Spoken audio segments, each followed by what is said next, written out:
Hey, what's going on, everyone? This is G, and this is Roger, and this is Yeah, Update with G 2025. So that's just not bad. before we Turn get that down. into man, there's some flies got in.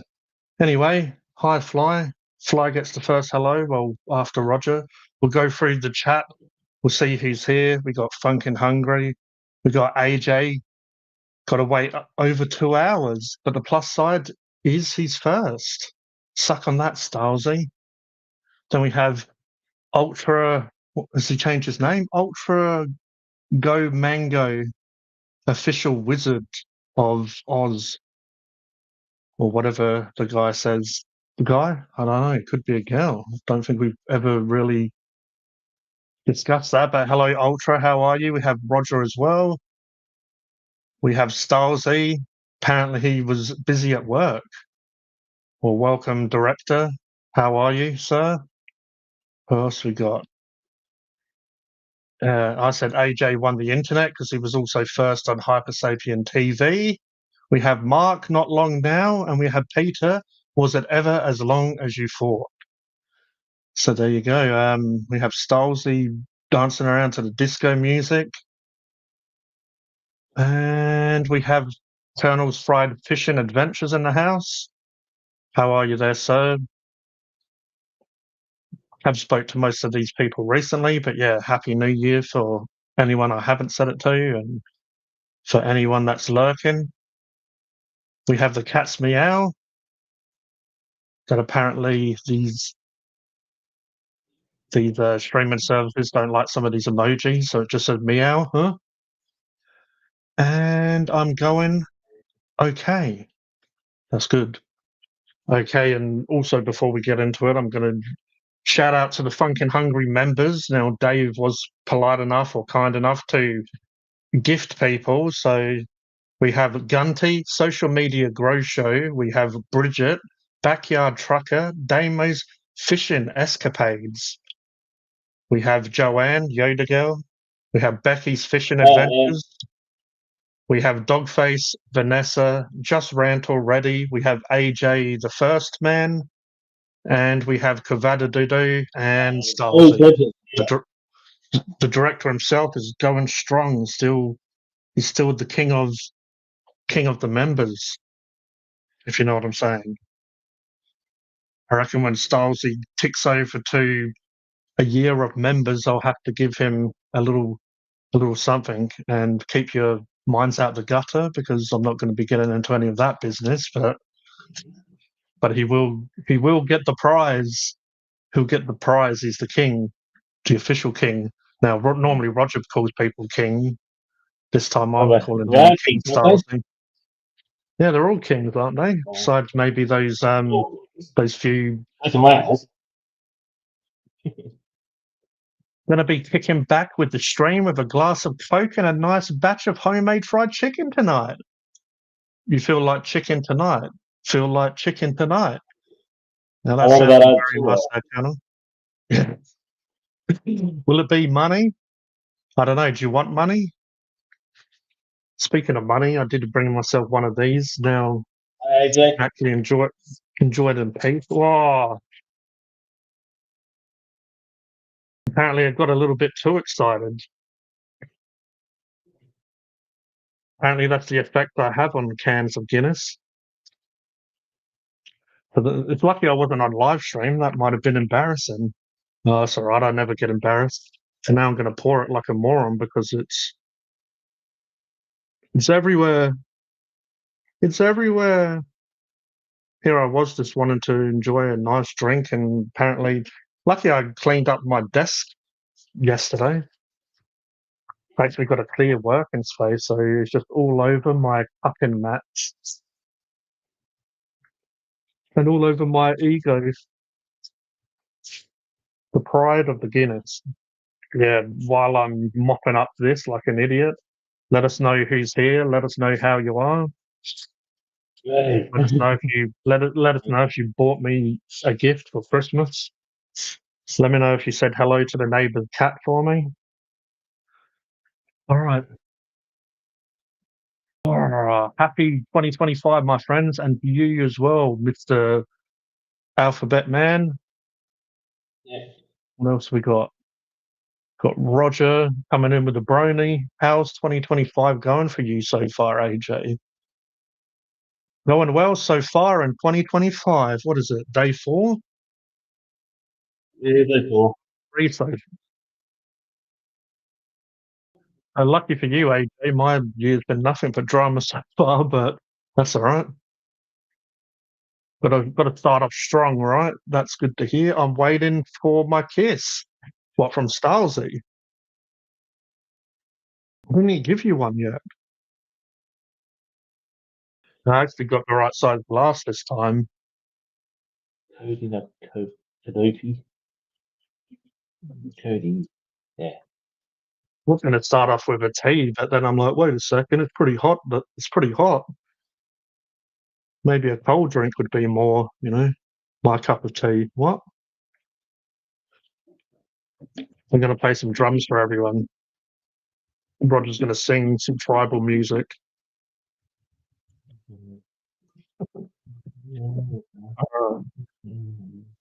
There you go. Still leaving wet marks. You gotta love leaving wet marks everywhere. You gotta have.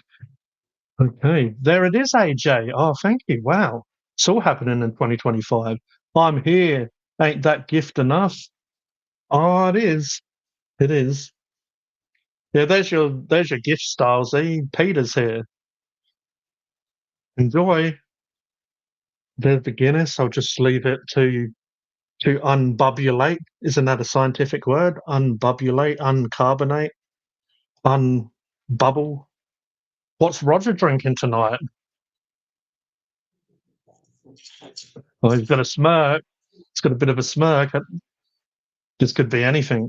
Nelson County. Oh, oh. Okay. Told you I'm psychic. Told you, AJ. Mystic Meg. All right. So You now look really slight. I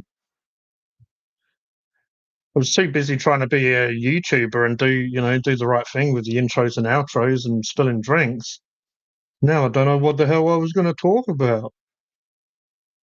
Or do I? Like,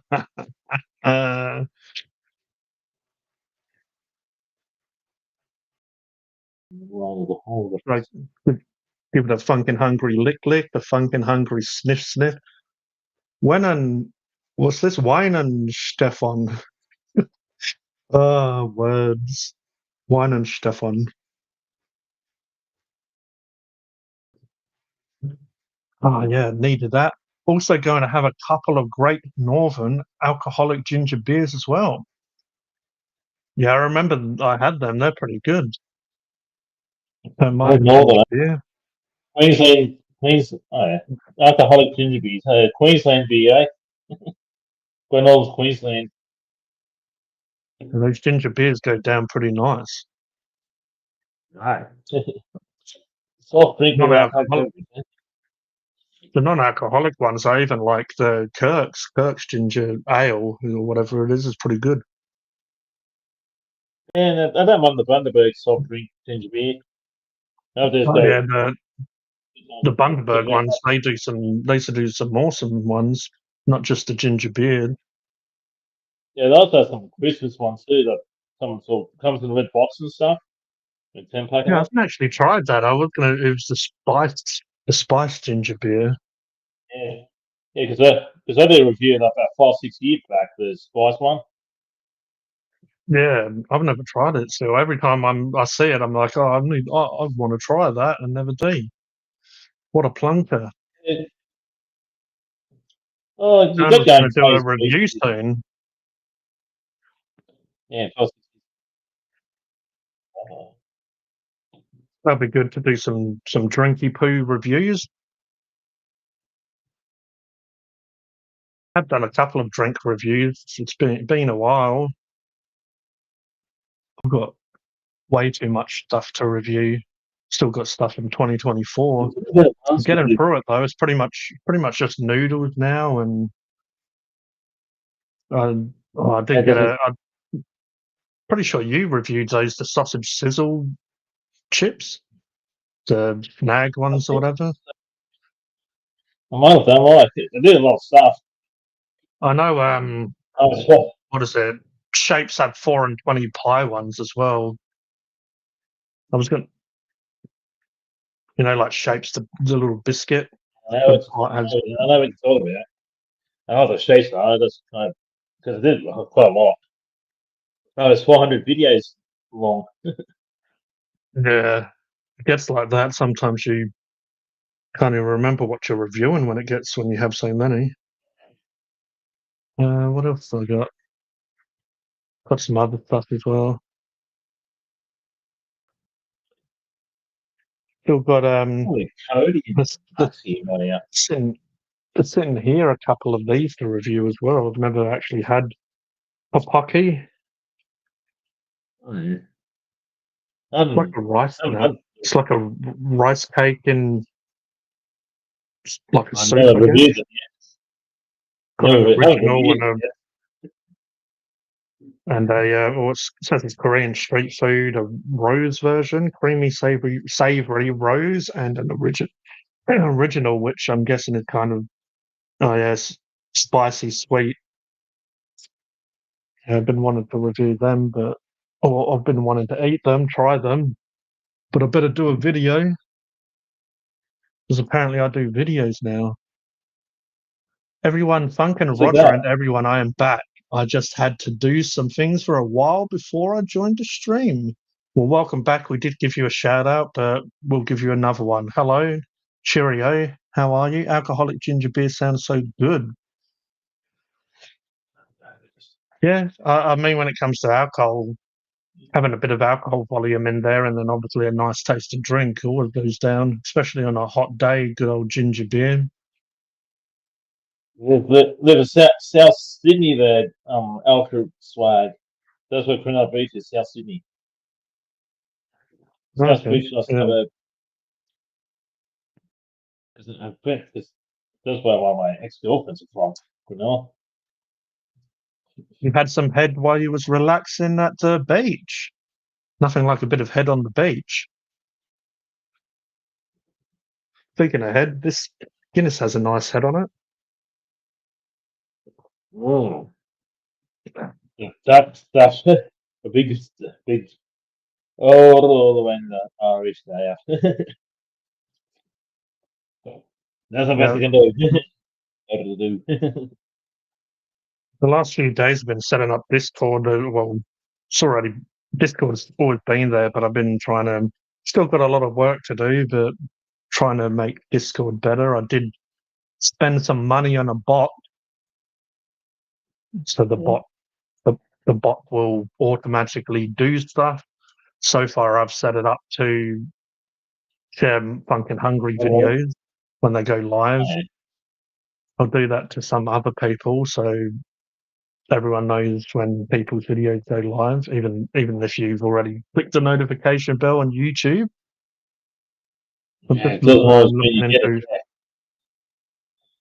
Just looking into what I can do really with Discord. I know I set up some games for Joanne and AJ, some chess and stuff.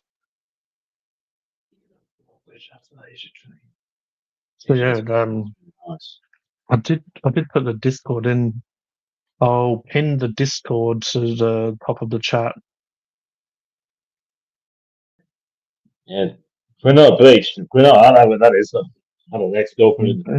I had a girl, ex-girlfriend who used to live there, but this is years ago. We split up, but yeah. It was about 20 years ago, we say. It was 24 at the time, and some girl from Cronulla. Didn't last long, but yeah. Yeah, if you do want to join Discord, if you are into Discord, or if you don't really know what Discord is, maybe give it a go. Pinned it to the top of the chat.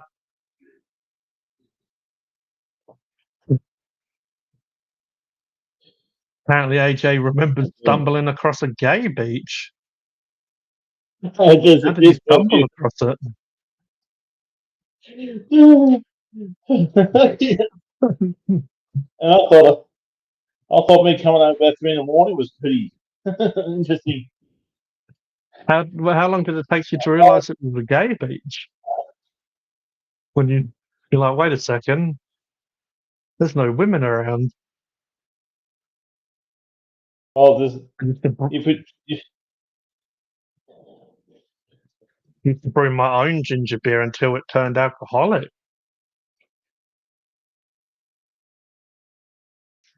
They will do that on you. Oh, I went to two places today. I went somewhere before Cronulla, somewhere. Don't know if I've heard of that. Junction and went to Cronulla, I usually get Had the train lunch, there. then It's I really went to nice. Cronulla Beach after that. I usually get the train there. It's really nice. Well, it sounds like you had a good day. I'm glad. What did I do? Well, it's trying Guinness Discord. out. We ran you with it, and I was on Guinness. Uh, you can name and give to bot. Well, I actually called it Mr. Bot, so maybe I'll have to change that just for Stylesy. Called it Mr. Bot. Maybe I'll call it Stylesy Side Girl, Side Bot. You can even give it a picture and stuff. So The Charles should maybe. Griffin asked a question to you. My uncle recommended me trying Guinness out. Any brand you would recommend, or is only Guinness? Well, Guinness is just a stout, is what Guinness is. It's a stout, so it's just the Guinness is the brand. But I do like Cooper's Stout quite a lot, actually. I don't mind Cooper's Stout, especially when it's on tap at a pub or whatever. Cooper's Stout. Kilkenny's pretty similar as well. Guinness.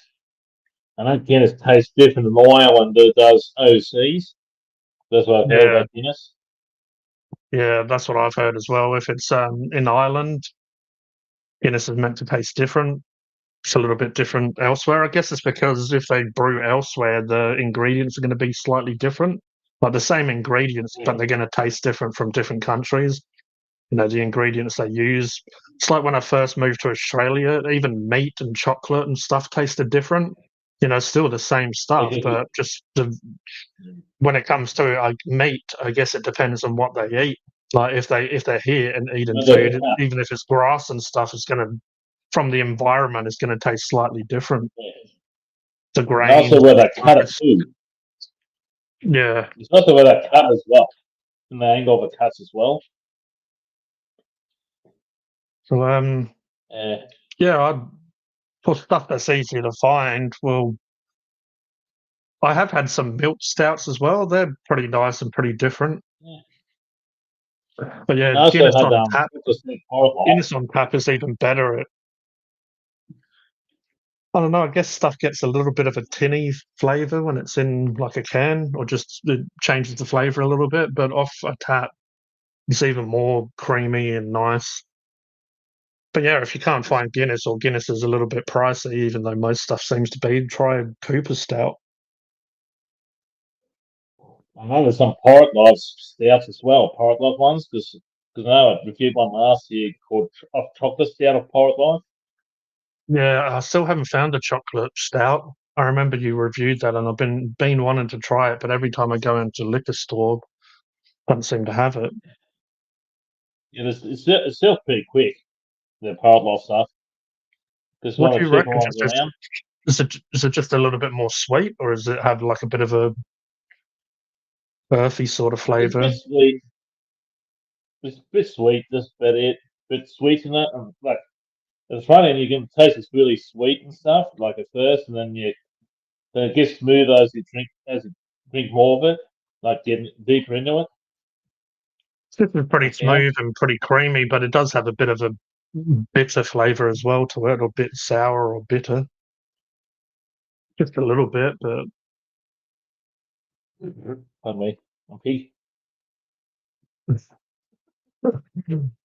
I was just walking along and started noticing all these naked blokes. I found a nice spot for myself up in the dunes, and later in the day, I saw a bloke in the scrub. Yeah. Joking is Uh, joking, yeah. Joking yeah, is I saw joking. someone someone the other day. I think they was going to the like chucking and going to piss, but it's like, dude, people can see you, and you're like doing something around, and you're not even in the bushes. You're just near them. So settle down. Yeah, I can share, if Peter hasn't shared it already, I can share his Discord link. By the time I do that, he's probably shared it, but just in case. Yeah. Mark, I can share Mark's as well. So that's Peter's Discord. Did it send? And then we got Mark's. Yeah. Mark's one.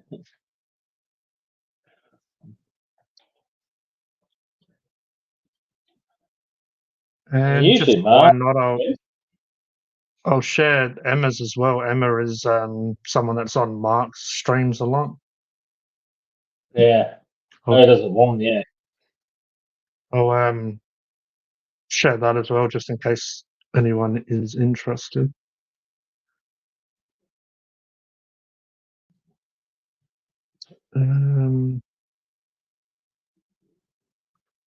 Okay. See if I missed anything in the chat.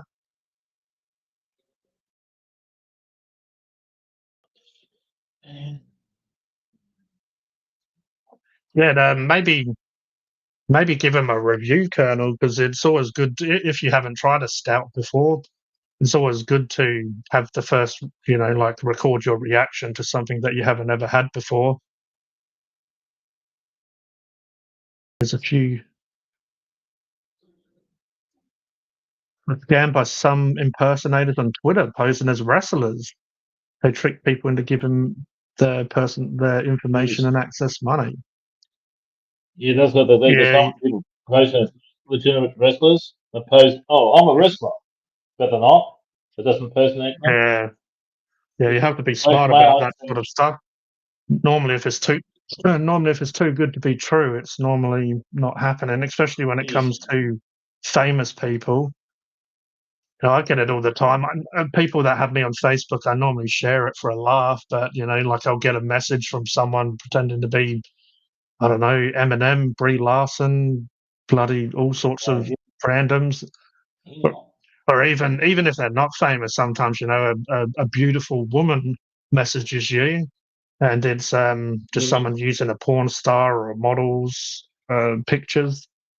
A lot of times as well, I might go along with it, play along a little bit, but I'll reverse image search, and if it's a famous person, the image is going to come up of who they are, and most of the time it comes up with Instagrams for people that do OnlyFans or whatever it is, and just like, oh, okay, play along with it until I get bored.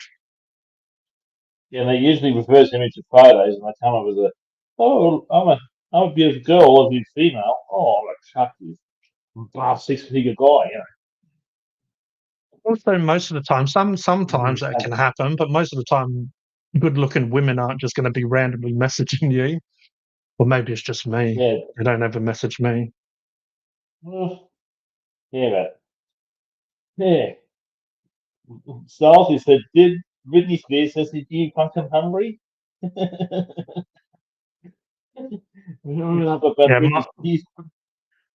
Colonel Mark normally goes live on a Thursday most of the time, so normally you have Kodie on the Monday. I know people might be working or sleeping depending on the time, but yeah, then Mark on a Thursday, and normally me and Roger and stuff go live on the weekend. Seen heaps of stuff at the beaches over the years. Seen a really old fella once with his own balls poked up his bum. Bloody hell, they must be long balls. Because scammers were.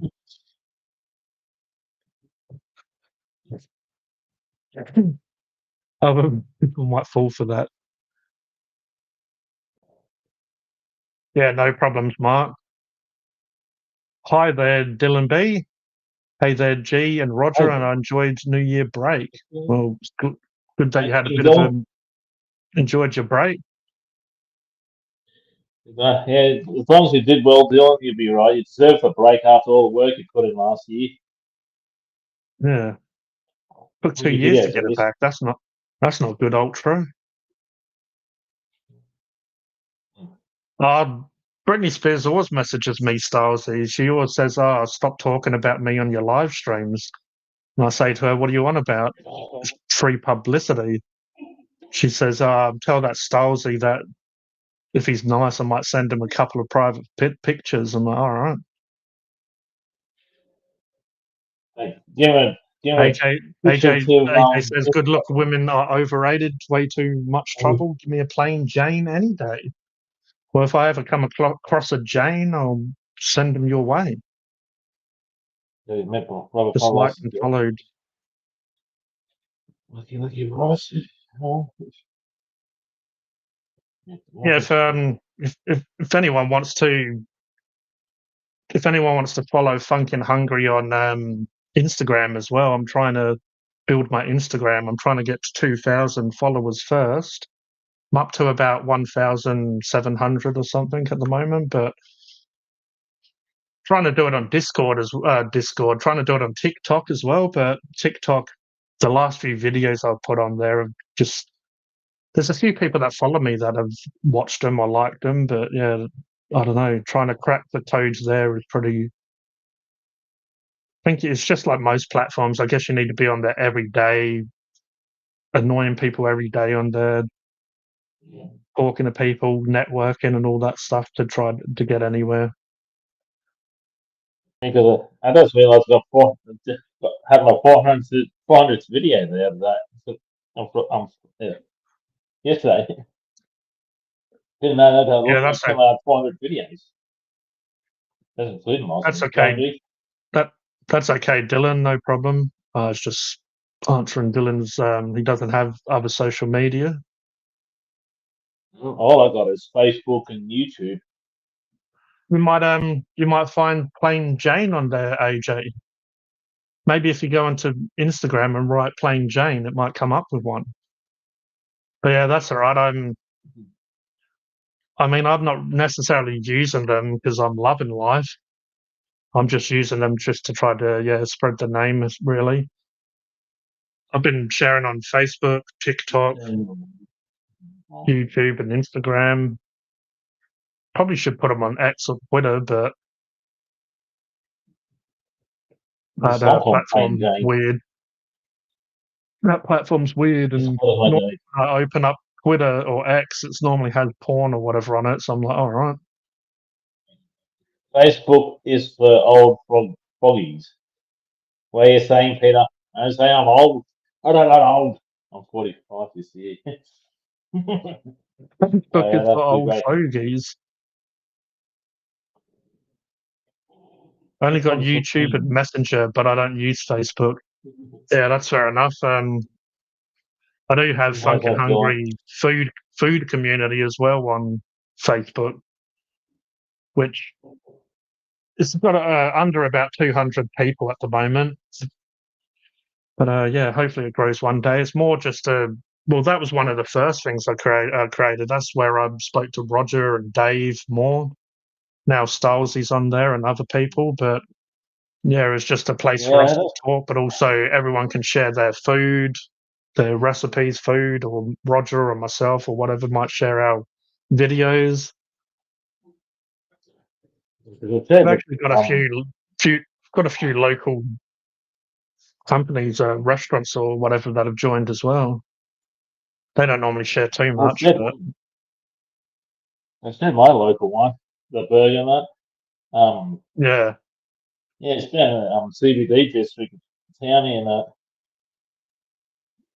Queens. and what's I got this. This is new. This used to be called a different name, but they changed it to they changed its name to the Paragon Cafe. Cafe used to be the new Paragon Cafe. Okay. Then changed to Paragon Cafe and Rosie's recently. And Ross says, I show you something, and they got this fiery burger and chips and that for in a drink for about $18.50 something for a big meal. Mm. $18.50 odd. And I walked past there today, and I was stopping up shop, like early today, because I work half day Saturdays. It says, I don't know, you did an overview of a burger on the YouTube. You said because it's a Mediterranean. It's so a bit odd. It says, I don't know, you did that review on that YouTube. A bit like that. I can't do his accent. But he got that sort of accent. Yeah, no, that's cool. Some Southern European accent I can't do.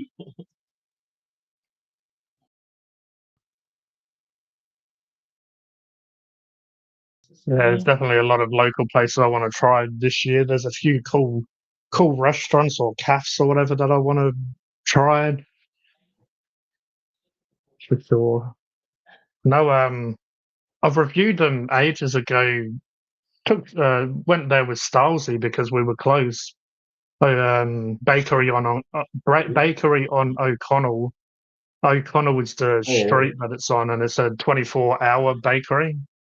They've got a they've got a cheeseburger pie at the moment. Yeah, Oh, looks really nice. So might try and get up there in January and give it a go. They normally do really good food there. It's like you can get pie, all different pies. You can get desserts or bakery items like donuts and all that sort of stuff. yeah, there's a few other places I haven't tried later on this month, but the cafe I went to, not next week, but a few weeks' time, we think about. There's two other burgers I can try. There's an Aussie burger and a tropical burger, but going back there in a few weeks' time to try both those other burger meals out. Yeah, yeah. There's a few pickles in Yeah, your yeah. pie. Yeah, there's a few burger places I haven't tried here that have been there for a while. And there's a few good ones. There's a few food trucks as well. There's a food truck that does burgers. There's a food truck that does gyros, and so Oh, yeah, yeah. it's The just Greek I one, the guess. gyros. Hey, Is that the Greek one, the gyros one? Or some yeah, yeah. Adelaide, I'm pretty sure has a pretty big Greek population.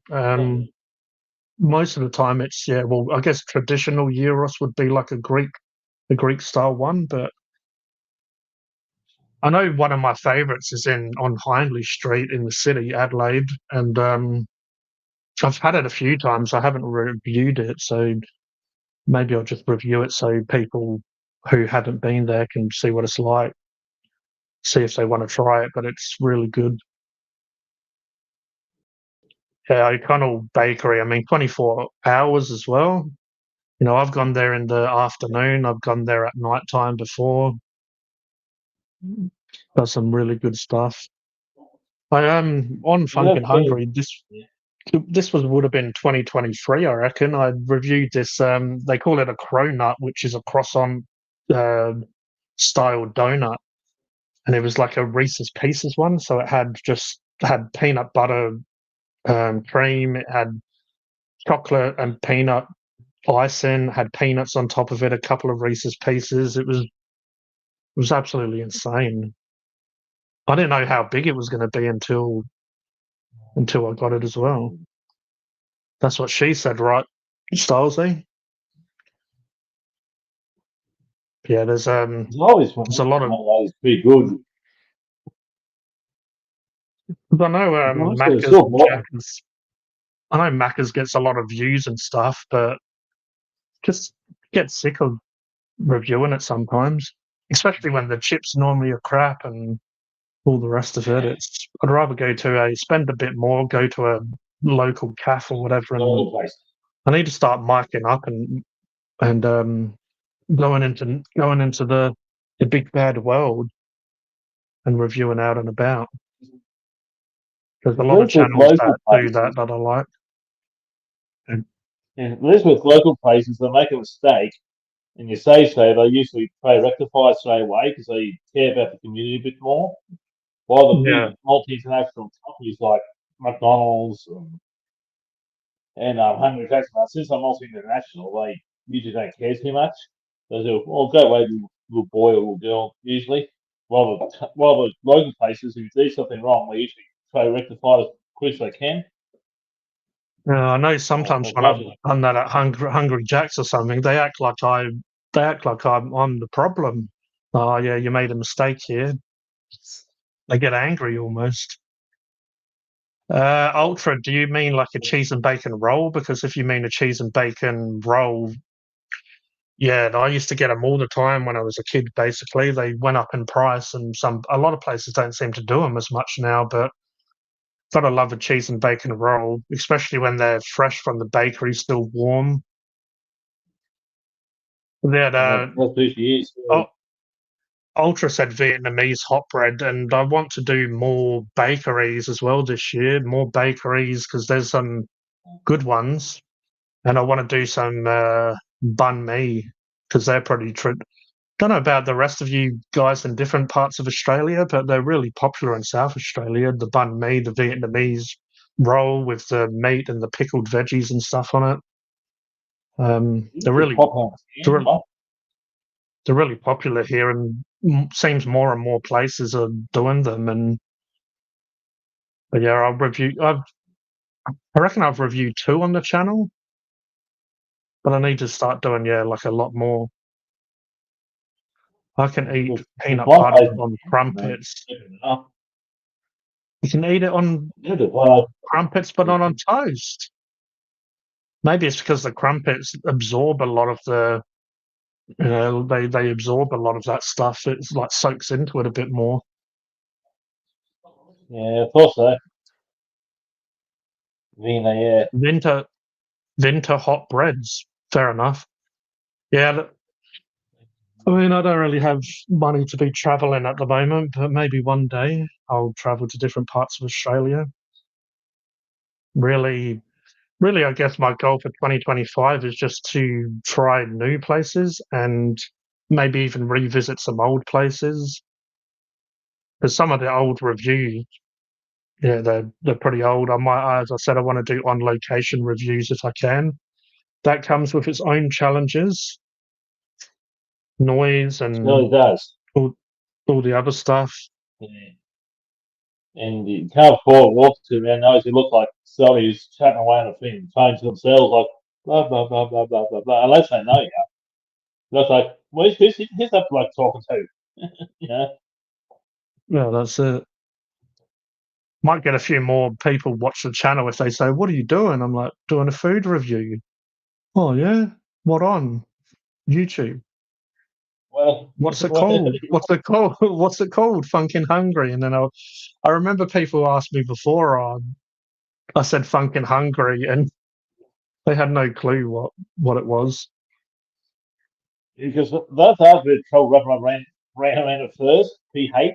So I was like F, but Yeah, and it's, it's sort of a bit embarrassed to say just spell out your name at first or what because it's a PH and people saying Phunken because when I was a younger, yes, I have dyslexia and stuff like I'm saying fucking. yeah. If I, it was a little kid, if I was a little kid, I would say effing hungry. So Phunken is not dyslexia and PH does say foot, where, like that. But Sounds like we're going. that's speech therapy. Sounds like we're going to Peter's house for cheese and bacon bread and some homemade ginger beer.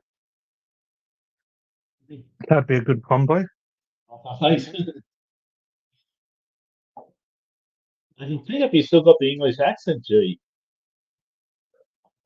Sometimes not. Sometimes Kodie didn't even realise. I can I think still pick up a everyone went, bit of a hint. yeah. Some people can hear it straight away. I can hear it. It's just a hint, you know. Mm, Because this my mum's really, I'm used to her English accent, and since I'm listening to you, I can pick it up as well. And a lot of I hear a lot of English accents all the time, and I thought this guy's English. yeah. Another cheese and bacon. Well, you can never have more than one cheese and bacon. Well, you can if you buy a 4-pack. I know Coles and or stuff 6. do them, but I mean Coles and Woolies and stuff, their bakery's okay, but I don't know. You can never really beat like a small bakery. Yeah. There's Well, one that's Woolies, not that far from here, and they've won a lot of awards for stuff. So some of these places are great. Woolworths only exists in Australia, like Australian supermarket chain. It's only in Australia only. Mm. Because I've told the world, but nobody knows what Woolworths is. They look at me like a farted.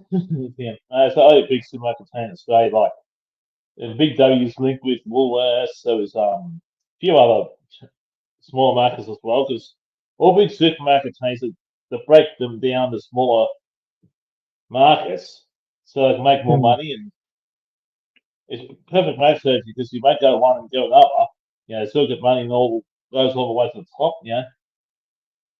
Probably could review or look Like, at Audi stuff more and review it, but yeah, I don't really go to Audi that much, but they have some unique stuff. sometimes they have renewing unique. Yeah. I I'll meant see to how do it goes. some.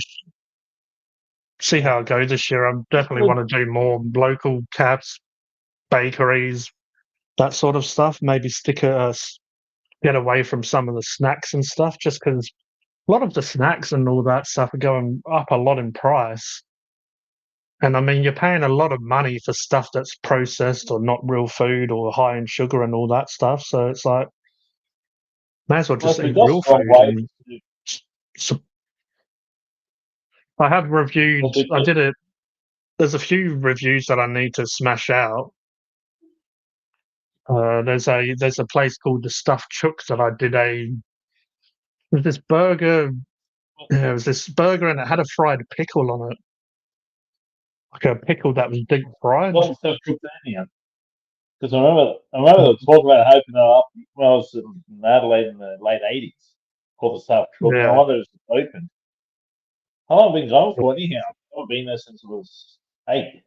Well, I'm not too sure. Someone said to me that a friend said her son said it's one of the wanted me to review it, so I reviewed it when at the end of the year. Just haven't edited it yet, but yeah, it was pretty bloody good food. But I guess you'll have to see the review to see it properly. But yeah, a lot of these places do some really. I think it probably cost about $30 for the meal. But So we've got strong wages in Australia too, if you notice, B. We've got big, strong wages, like a mm, bit higher than you may expect. yeah, it's a little bit expensive, but you can pay $18 or whatever at like Macca's, or you can pay an extra 12 or something.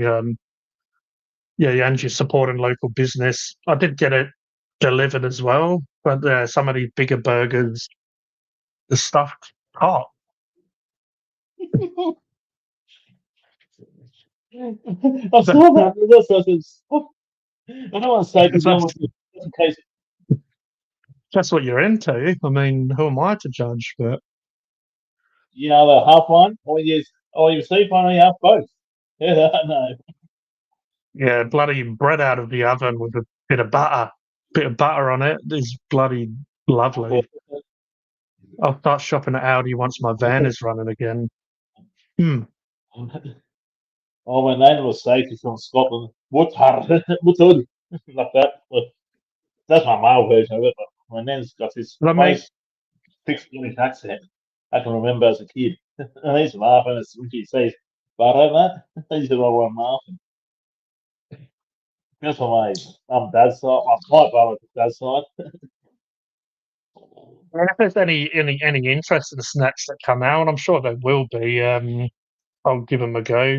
But yeah, just not gonna stock up like I did last year and then have way too much stuff to get through and then kind of never get through it. But Well, I had a lot of stuff to review late last year, like beverage reviews. That's why it took us a while to do some reviews this year, because late last year, I had half a dozen beverage reviews to go through.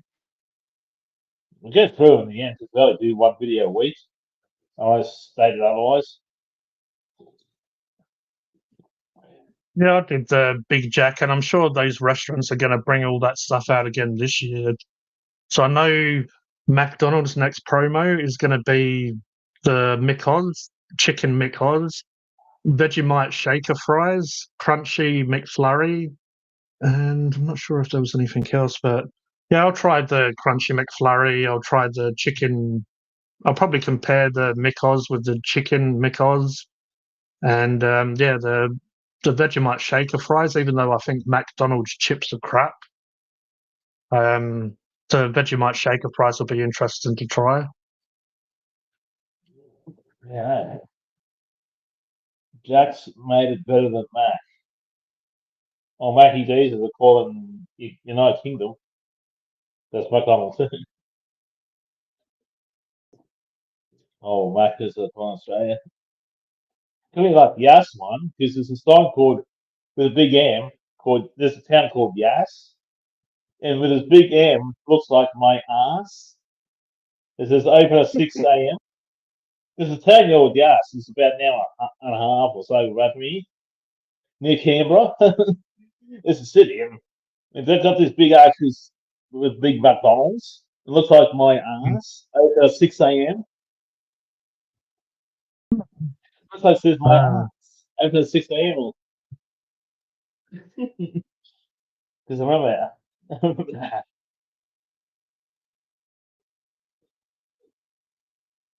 what stuff When I can't you called really get it, from you think Audi? I know, yeah. I guess I probably know what you mean. Like they don't stock every. They have the basics, but they don't have as much as Coles and yeah. Woolies.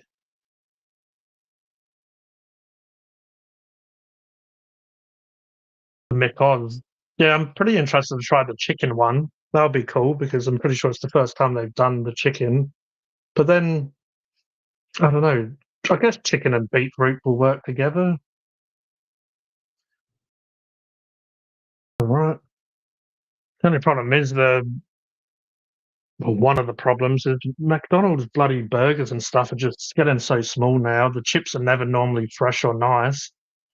That's why I try and have fun when I do a video, but in my head I'm just going, oh man, more cold, greasy, limp fries, Yeah.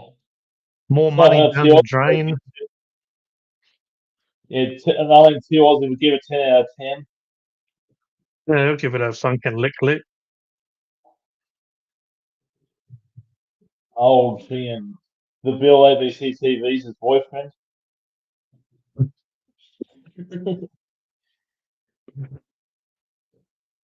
If they places do some interesting stuff, I know they're doing a Nutella Storm. I don't know what Hungry Jacks will do next for their promo because if Macca's are doing one soon, normally Hungry Jacks is normally before, and they've had their tropical and Aussie burger out for a few weeks now. They'll be getting rid of that and something new. But yeah, if those places do some interesting stuff, I'll give it a go and yeah, just to review because I guess that's what the channel's about, trying new stuff. But yeah, I want to try some Yeah. actual decent places where I go, wow, that's actually good. I enjoyed that.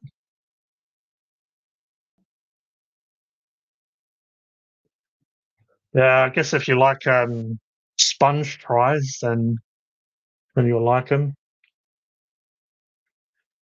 The fries are nice if you have a bit of dip, but then are they really that good if you need? It's just like the nuggets. The nuggets are nice if you have a dip with them, a sauce. But then are they really nice if you need to have a sauce with them? Some stuff is better than with a sauce though, like a dippy dog or something like that. A bit of sauce is nice with it, but normally, if fries or chips and chicken nuggets and chicken tenders, if they're normally good, you don't need a sauce with them. I agree with you that there. Gee, Yeah, well, I'm hungry mistakes. Is my aim on the Funkin' Hungry one, or some people might see the Hyper Sapien TV. Yeah, because I also can laugh. I saw it starts it says beetroot, so that's what did I Yeah, that's what I was saying that I see as a kid. Might be the egg, as but no Roger, beetroot. I don't know that as nice. Roger, as Roger would say, it's all about the root. isn't it? Yeah, but I thought, Yeah,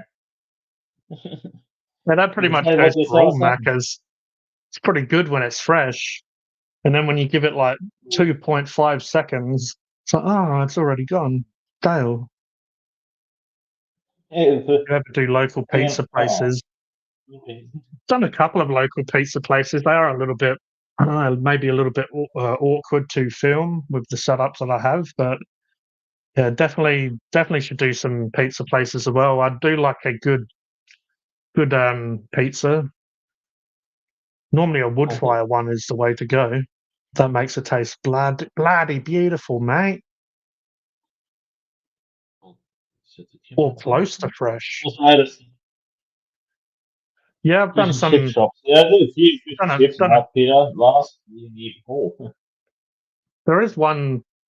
Yeah, definitely some fish and chip shops that I haven't tried. There's one that has won an award, like awards for best fish and chips in South Australia.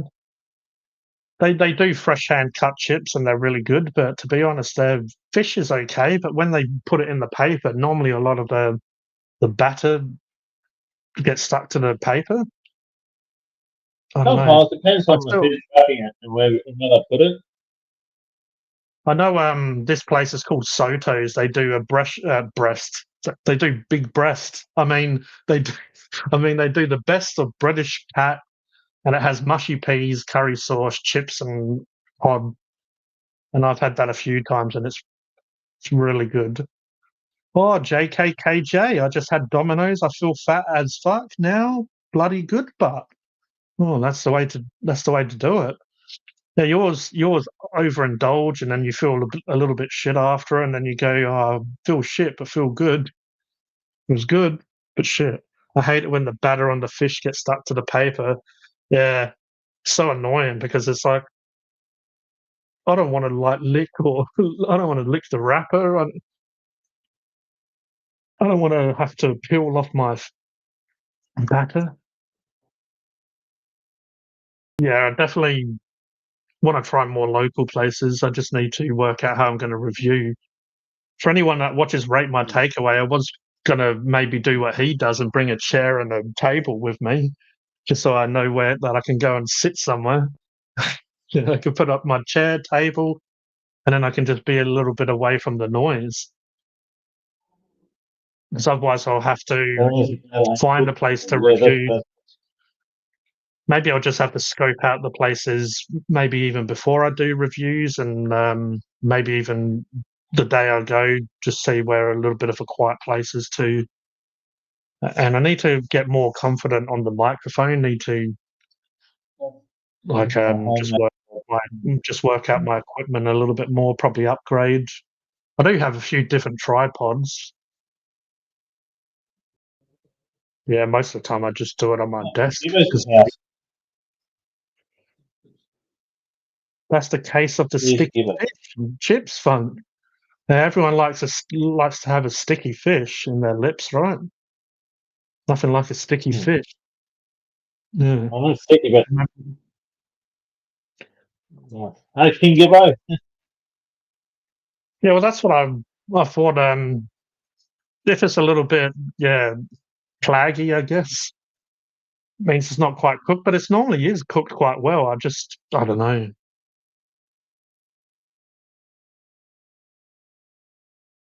Yeah, I watch Rate My Takeaway and some other. I like Gary Yeats as well. There are a couple of guys in England, but they do UK and different places. But yeah, they have some really good fish and chips over there. Their average fish and chips is like what they call good fish and chips here, and then their amazing fish and chips. I guess it's just a popular dish in UK, so of course they're gonna have a lot of it. Hello, Gibbo. Cheers, and thanks for all the birthday wishes. Oh, happy birthday! My Happy card, birthday, my give out. birthday card's in my birthday card's 21. in the mail to you.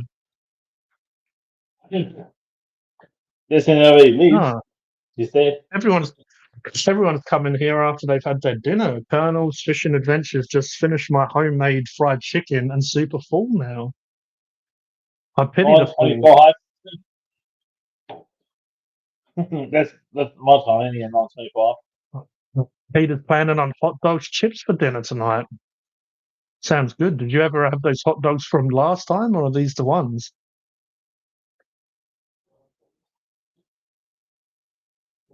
No, I had a Aussie burger from Hungry Jack's today. I knew I should have went for a local place, but I don't know why. Stylesy and Dave and stuff sometimes talk about them liking Hungry Jack's and Aussie burgers. All right, I'll give it a go. I added pineapple to the Aussie burger, so it has beetroot and bacon, egg. Can't even remember if it had bloody bacon on it. But yeah, the delivery driver dropped it off at the wrong house. Today, Bloody bunker.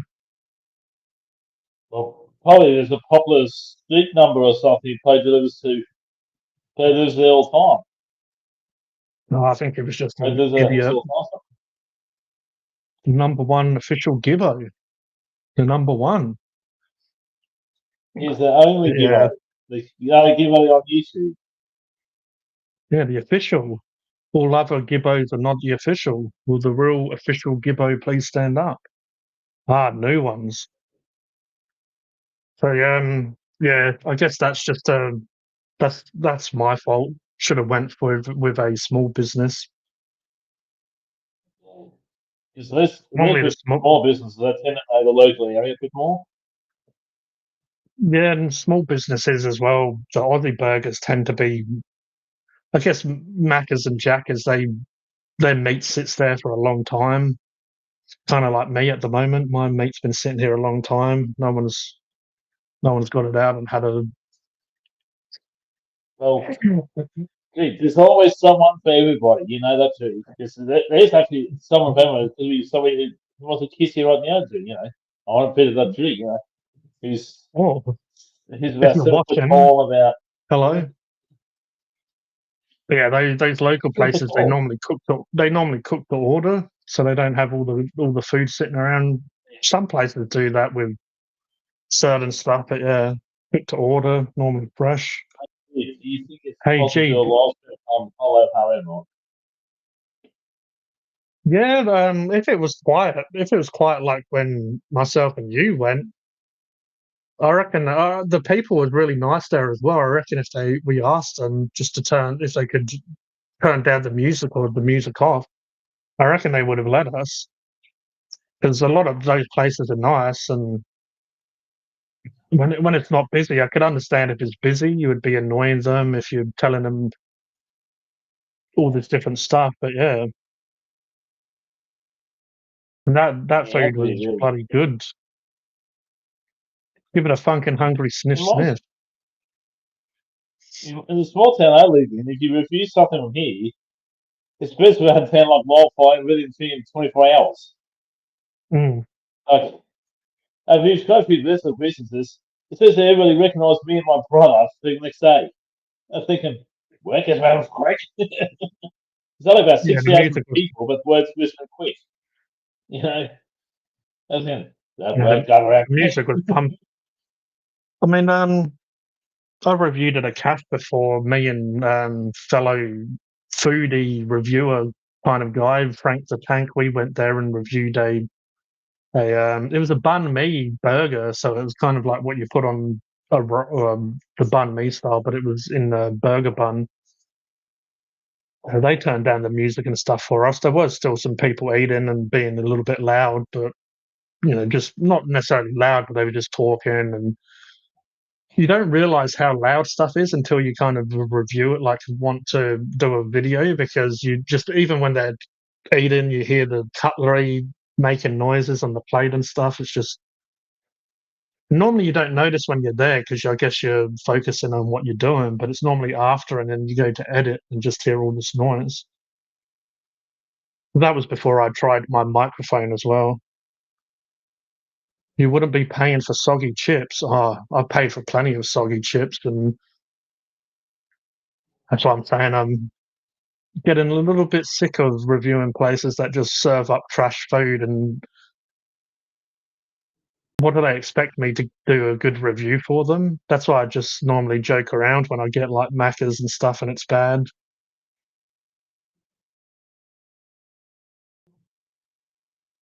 But yeah, credit where it's due. If it's good, I'll say it's good, or they've done a good job, or whatever. But a lot of times it's normally like that KFC burger was nice that I reviewed recently, Zinger, but there was no cheese sauce on it hardly, and it's meant to be called a cheesy Zinger. So it's like just even if it tasted okay, I just need to break it down and say it how it is. If it's a cheesy Zinger and there's not much cheese sauce on it, I'm going to give it under average, which was to me, if I'm doing a 10 out reviewing and scoring out of 10, half of 10 is 5. So anywhere under a 5 would be below average. So that's why I'll just say, yeah, I think I gave him 4.5 or something like that, but rather a soggy chip than a soggy bottom. Yeah, we all know. Oh, we all know one person has a crusty bum. It's probably watching right now. Talking in the background adds to the atmosphere. Yeah, it does. I saw communication does it the other away. day. It says, I've got 1.1K now.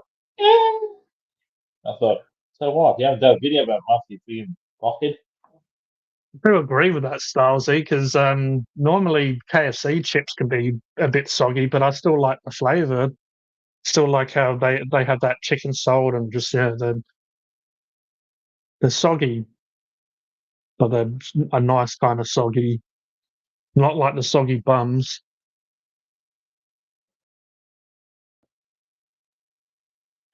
Yeah, I know what you mean. Soggy as hell, yeah. Yeah, I've had some places, and even after I've reviewed, because I'll review, and the food normally is a little bit sort of cold or whatever. By the time I finish reviewing, sometimes some chips have been nice cold still. Well, not cold, but yeah, after they go a bit warm, they're still pretty nice and tasty. But that definitely doesn't happen to Macca's. Normally, I just question my life when I eat Macca's cold chips. I'm like, why are you actually doing this? You paid for them, so I guess you eat them, but it tastes bloody disgusting. Crusty Bum is probably lurking right now. Hi. Hello, cheerio. How are you? Yeah, there's always a couple of lurkers. That's fine. I know some people watch and have said that they don't feel comfortable talking. Might be a bit shy or whatever, but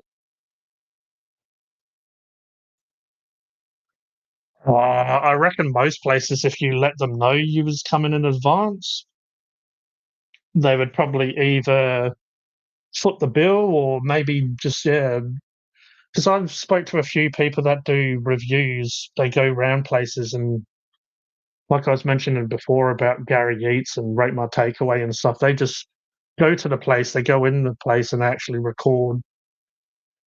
But they say they don't want extra treatment, so they won't let the restaurants know in advance and stuff like that, which is, I reckon, how I'd want to do it, even if I want to make local places be good to local places, try and help them out. I wouldn't want them to give me I wouldn't want them to give me special treatment. And then if they gave me special treatment, I said, this is amazing. And then people go in and they get a bad experience because they've tried way too hard for me. And then every other customer just gets trash. I'd rather them serve me trash and then me say it how it is. And then people know what to expect. So that's finished reference on Mr. Bean episodes for his birthday with Bianca.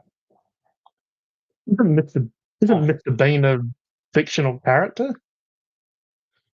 Oh, the character made by Mr. Bean, yeah. By Roman, what's his name? Atkinson. Yeah, that British guy. I'd want the free food. That the one that I mentioned before, the cafe, Rhino's Cafe, they're not actually there anymore.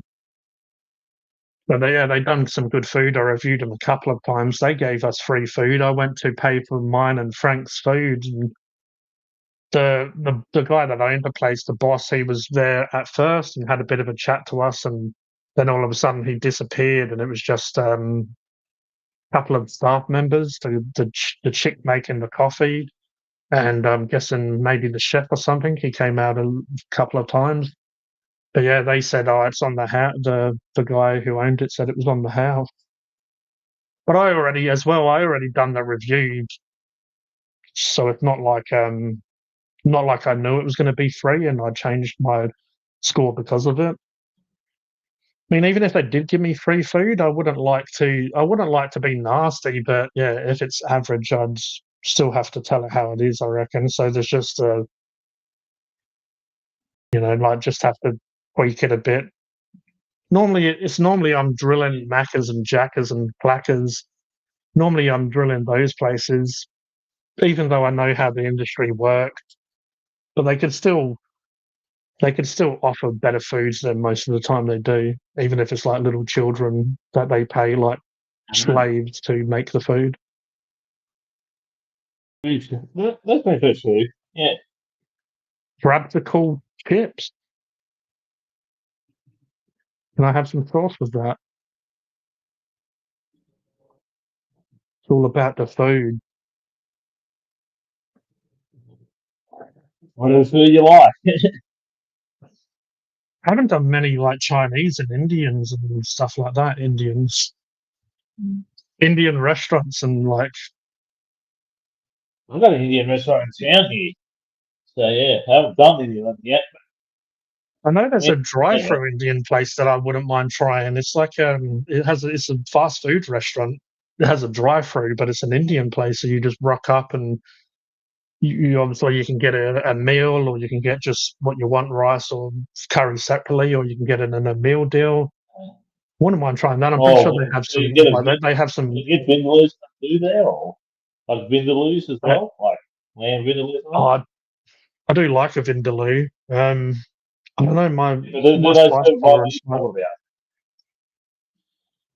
You might what? even my spice tolerance is a bit shit these days. I don't know. I get a bit of or had a sore stomach sometimes, so I don't know how I'd go with vindaloo these days. I used to be able to handle it. I'd They got sweat and all sorts stuff. of you know Yeah, something that's I like pink. Pinkish red. Especially when you're vindaloos, they go sweating out. pinky red Yeah, and be sweating thinking like no tomorrow. Oh, I love it. yeah. Love vindaloos. There's But I think think for the vindaloos, not bright red. think for the experience and just fun, the drive-through Indian place would be a good one to try. I know they've done a couple of burgers and then they do just a few different curries, but I don't know how good it would be. But I reckon it would be cool to try a drive-through Indian place. The cost of potatoes went up. Hungry Jacks, Macca's, Hungry Jacks, and takeaway outlets would be forced to price up the price of chips. Yeah, I don't think that McDonald's uses real potatoes though. The way their chips taste.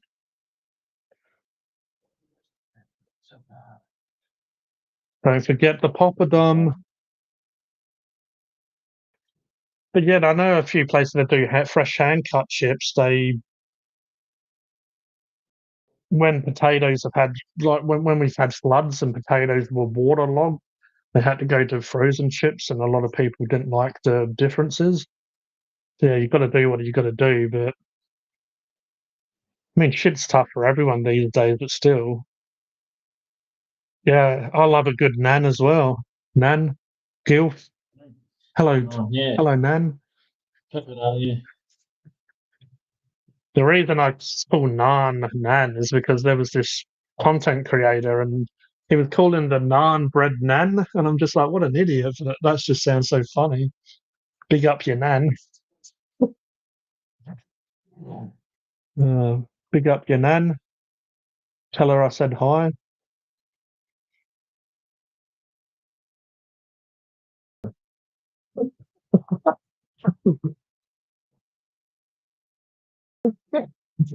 uh, big companies force producers to Probably accept answer low Adam. prices and catch the producers out. You're not a man until you've 50-50. had a man. All right, here we go. We're over an hour, and all of a sudden we're getting into the crazy stuff. 1 hour and 10 minutes. We've been on Yeah. for 1 hour and 10 minutes. 55 seconds. What the fuck, Kodie? That's what AJ said. WTF, Kodie. You sure you're watching Mr. Bean, Kodie? Because that doesn't sound like a quote from Mr. Bean. Oh yeah, It's gotta love a good gyros kebab. That's the point as well. There's a couple of kebab places. I haven't had a kebab. I reckon almost since I've moved here. The kebab is normally different. Well, I mean like a doner kebab. Yeah, there's so many places to try. Only limited stomach capacity and time and money. Yeah. We do what we got to do.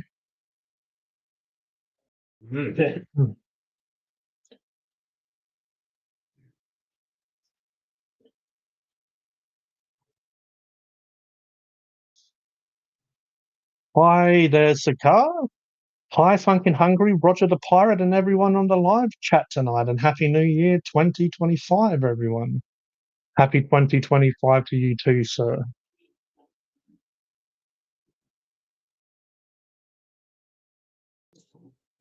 Roger cracking a fresh one open.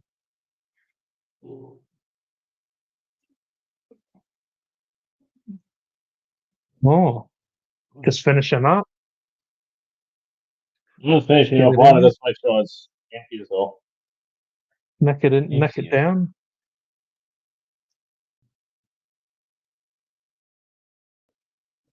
I might just quickly duck away for a little bit like Kodie does. But remember, I'm always listening. Ask Roger some questions while I'm gone. Ask what the pirate life's getting up to. I don't know what. Working. That's just hardly ever stopped. By Pepsi Max, I mean Kodie. By King Salesy, eh? I'm blame being Kodie says hi, Salesy. Lol or something. Because lol originally meant lots of love. Now it's laugh out loud. LOL means lots of love. Originally meant. Now it's laugh out loud.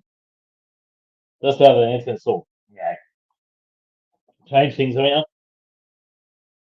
Because me like Phunken Hungry, like friggin' Stalsy, like AJ, Kodie, Mark, Shed Talk, all of them all of them social media stuff, like this there's two for Facebook, there's one called Friends Reunited in England, and based on US versions, classmates.com. So basically put a little itch till that little thing called Facebook on. But it says a threat that's all like say something called face slap. It didn't do. Those my super was Superman. Fuck you.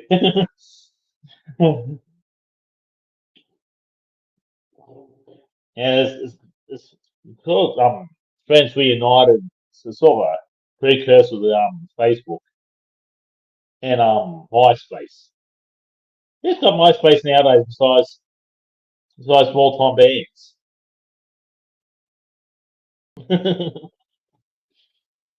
Another About LO, you know what you said about LOL.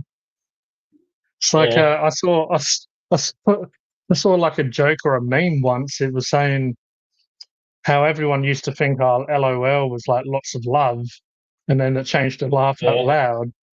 And then someone said, "Oh yeah, my nan died." My nan died, and then the person's like, "Oh, I'm so sorry to hear that." LOL. They meant lots of love, but it sounded like, "Oh, sorry, my nan died. Oh, sorry to hear that." Laugh out loud. Oh, so dumb. Hey, who's the plonker who just liked to stream on Phunken Hungry? Oh, Right, doesn't work there anymore. Space Hay, MySpace Revival. I was looking at here thing. A space for friends. This is from Fullerhagen, Germany. Called Space Hay. Fullerhagen, Germany. Yeah, it might have been ABC Bill. ABC Bill's still talking about me on Kawasi's stuff. Oh, Bill ABC TV. Things stuff thinking nuts. He Yeah, always he's probably quotes about some still. guy from Sweden. It says, "Oh, can you come up with me out of here?" He says, because some Sweden guy knows more about Christianity than he does. He wants everybody to call the cops on it, the Swedish cops on him. And he says, "Oh, they speak English." I think to myself, "No, they do not. If he does speak, if they coming up, they'll be speaking. They'll be speaking. Want you to speak Swedish, not English." It's this guy from Sweden. I forgot what he's called him now, but he most more Christian than he does. He end up having a cry about him. He's in bad about it. He's spanking his bad about it. I don't know about Christianity myself all that much because Roger does the best impersonation of those dudes. Off those. Hello everyone, I'm losing weight. Nice. BBC TV success with G even 12 months later. Yeah, basically, yeah. Yeah. Because I want to show the links to the G here because he's talking about him behind his back and that. Yeah. Yeah, and Pazdas went from Chopper Reed to Mrs. Doubtfire pretty quickly. It's just, hey, he reckons he's going to do a dry July. About halfway through it, what I've heard, he drank him. One night he had drank a couple of beers, but he just didn't admit that on videos or anything. Because Yeah, dry I July is think like, we give it a drink for about a month. But, I think it's went on keto, which is a long term thing. You go on that diet as well. The keto diet, if you have to do it for a long term, not for a short term thing, just one because a high protein, so to lose weight, keto, and you have to do it for the long term, not for the short term. Yeah, I mean, at the end of the There's a few day, YouTubers doing keto. the end of the day, this stuff is to try to better yourself. But I think a lot of Yeah, people, him included, they tried to do it so they look good. So people go, "Oh my god, wow, you're doing so there's, well for yourself." So you should be doing it for you, yeah, not just for the pat in the back. yeah, because keto's a long term thing if you want to lose weight. Yeah, yeah. And you It's have to, not like a. there's one It's not YouTube, going to happen. It's not going to happen overnight. yeah, because one YouTube I do watch is Kodie watches him too, called Isaac Butterfield. He used to be a Mm, pretty big boy too because he used to play leagues to develop right. that because you have to give up playing football. Anyone on the Yeah. keto diet, and he slim right there from 130 kilos, which is about nearly 200 pounds, to about 94, which is about Yeah. 210-ish pounds. He's funny as. Six swimmer. Yeah, he's a comedian. He travels around and he's a comedian, but he also does a lot of videos on his main channel, Isaac Butterfield. Occasionally uploads on his other channel called Little Buzzman. Used to be called the Butterfield Effect. And he Okay. also Yeah. collects his Pokemon cards called Buzzman Pokemon. He's Yeah. his channel on YouTube, he is.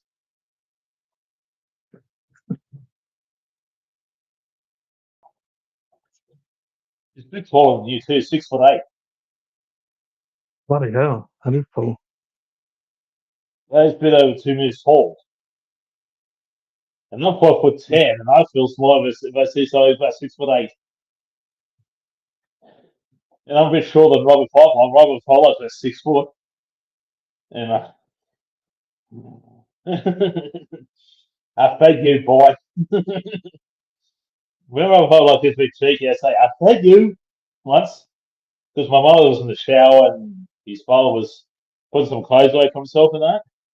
And him and his twin sister, I heard him crying for food because they're about a month or two old. And I thought, I was here I am, a 10-year-old, 11-year-old me, gone. I saw 2 bottles on the table. Thought, this bottle goes for you, Robbo. There's you too, Angie. There's his twin sister, man. I thought, there's no books on how an 11-year-old how to feed a baby. How to feed twins. Like, and when he said, says, what are you doing? I says, trying to feed these two hungry boys. And Jill, what are you doing on that? Hey, it's Kodie. Oh. Dude, Kodie was a Alistair fan, bro. How are you there, sir? Oh, yeah, I'm not doing too bad. Yourselves? Oh, yeah. Oh, yeah. Yeah, fucking yeah, you know. Fucking yeah. Fucking yeah, nah. Yeah, nah, yeah.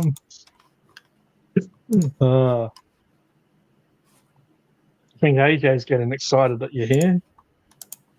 No, he always gets excited when I'm here. Not that kind of excited. Yeah, have a next week's excited, eh? Yeah, I've got a big phone on that bringing Kodie. I don't think so. Oh. AJ. Making a bluff. Hey, thanks, Kodie. If I didn't know you, Kodie, I stumbled upon you. I swear you're in your early 20s. If I stumbled across you now and didn't know who you were. Oh, no. He was along. How are you? G was along? Well, actually, no, that's not right. I'm doing well. Hang on, let me fix that up. Hang on, we'll bring him back in. We'll bring him back in a second. Oh, how rude. Just kick the guest in. Hello, I'm having dinner soon. How are you there, Simon? What are you having for dinner? Some of those pumpkin that you had got the other day, that looked good. Ooh, pumpkin. Yeah, that's right. Very youthful. Yeah.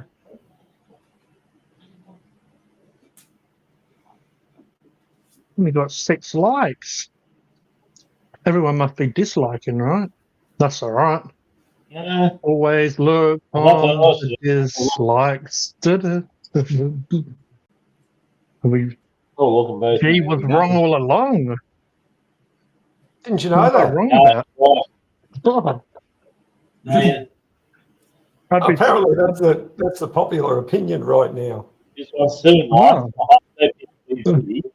What about two of your boyfriend?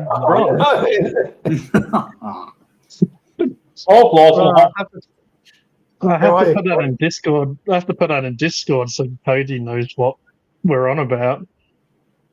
Do you remember ABC Bill though, Kodie? Got my head on Kodie. Yeah, I remember him. Yeah.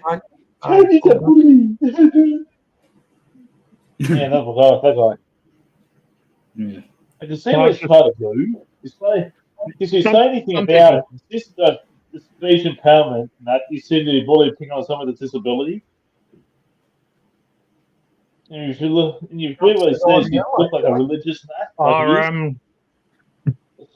AJ, our good friend dumpster diving in Adelaide is Simon as well. Yeah, but this one's good. Dumpster diving Adelaide. He's a good Simon. Dog face is the naughty Simon. Yeah, where was that bloody dog face? This is dumpster, mate. Probably scaring people with his dog face again.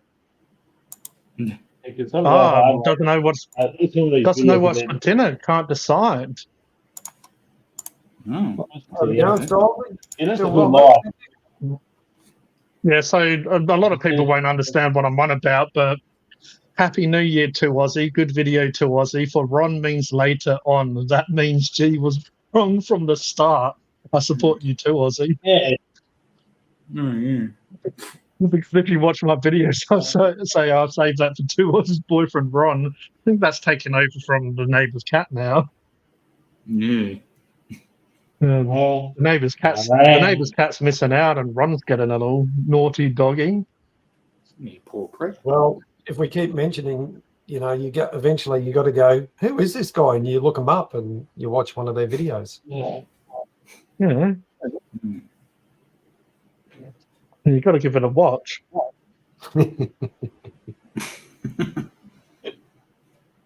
That's what they all say. Yeah. What What naughty are you doggy? sipping on? It's that chocolate milk. Mark. No. It's just H2O. Oh. That's just my company. Mm. There was I saw the stubby holder and thought it was a label. Yeah. No. Yeah, no. There you go. It's sort of, from a distance, I suppose does look a bit like that. Look like one of those chocolate milks or something. Yeah, but that's what it is. Oh, yeah. The old Caterpillar. Yep. Yeah, we run a lot of Caterpillar machines. Do they turn into butterflies eventually, or? No. Oh. Sadly, they don't. Mind you, there's a lot of people out there that do appreciate them. They do get to dribble over them a little bit. Looks like oak label. Yeah, that's the sort of thing. Yeah. Like, what? Hey, Simon.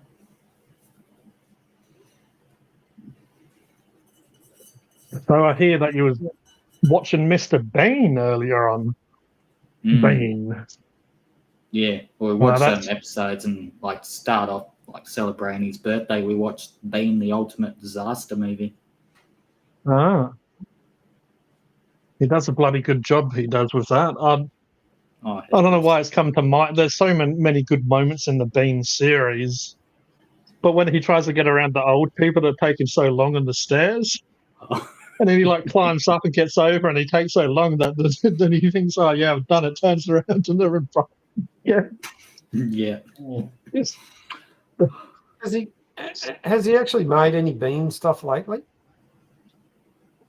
No, I reckon it's new. There's him. Oh, I forget what it is. There's like a series about him fighting a bee. Oh, yeah. I've heard about that one.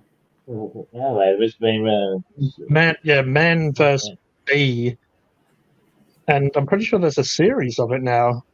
Official site, like TV series. Yeah, this has been pretty fun.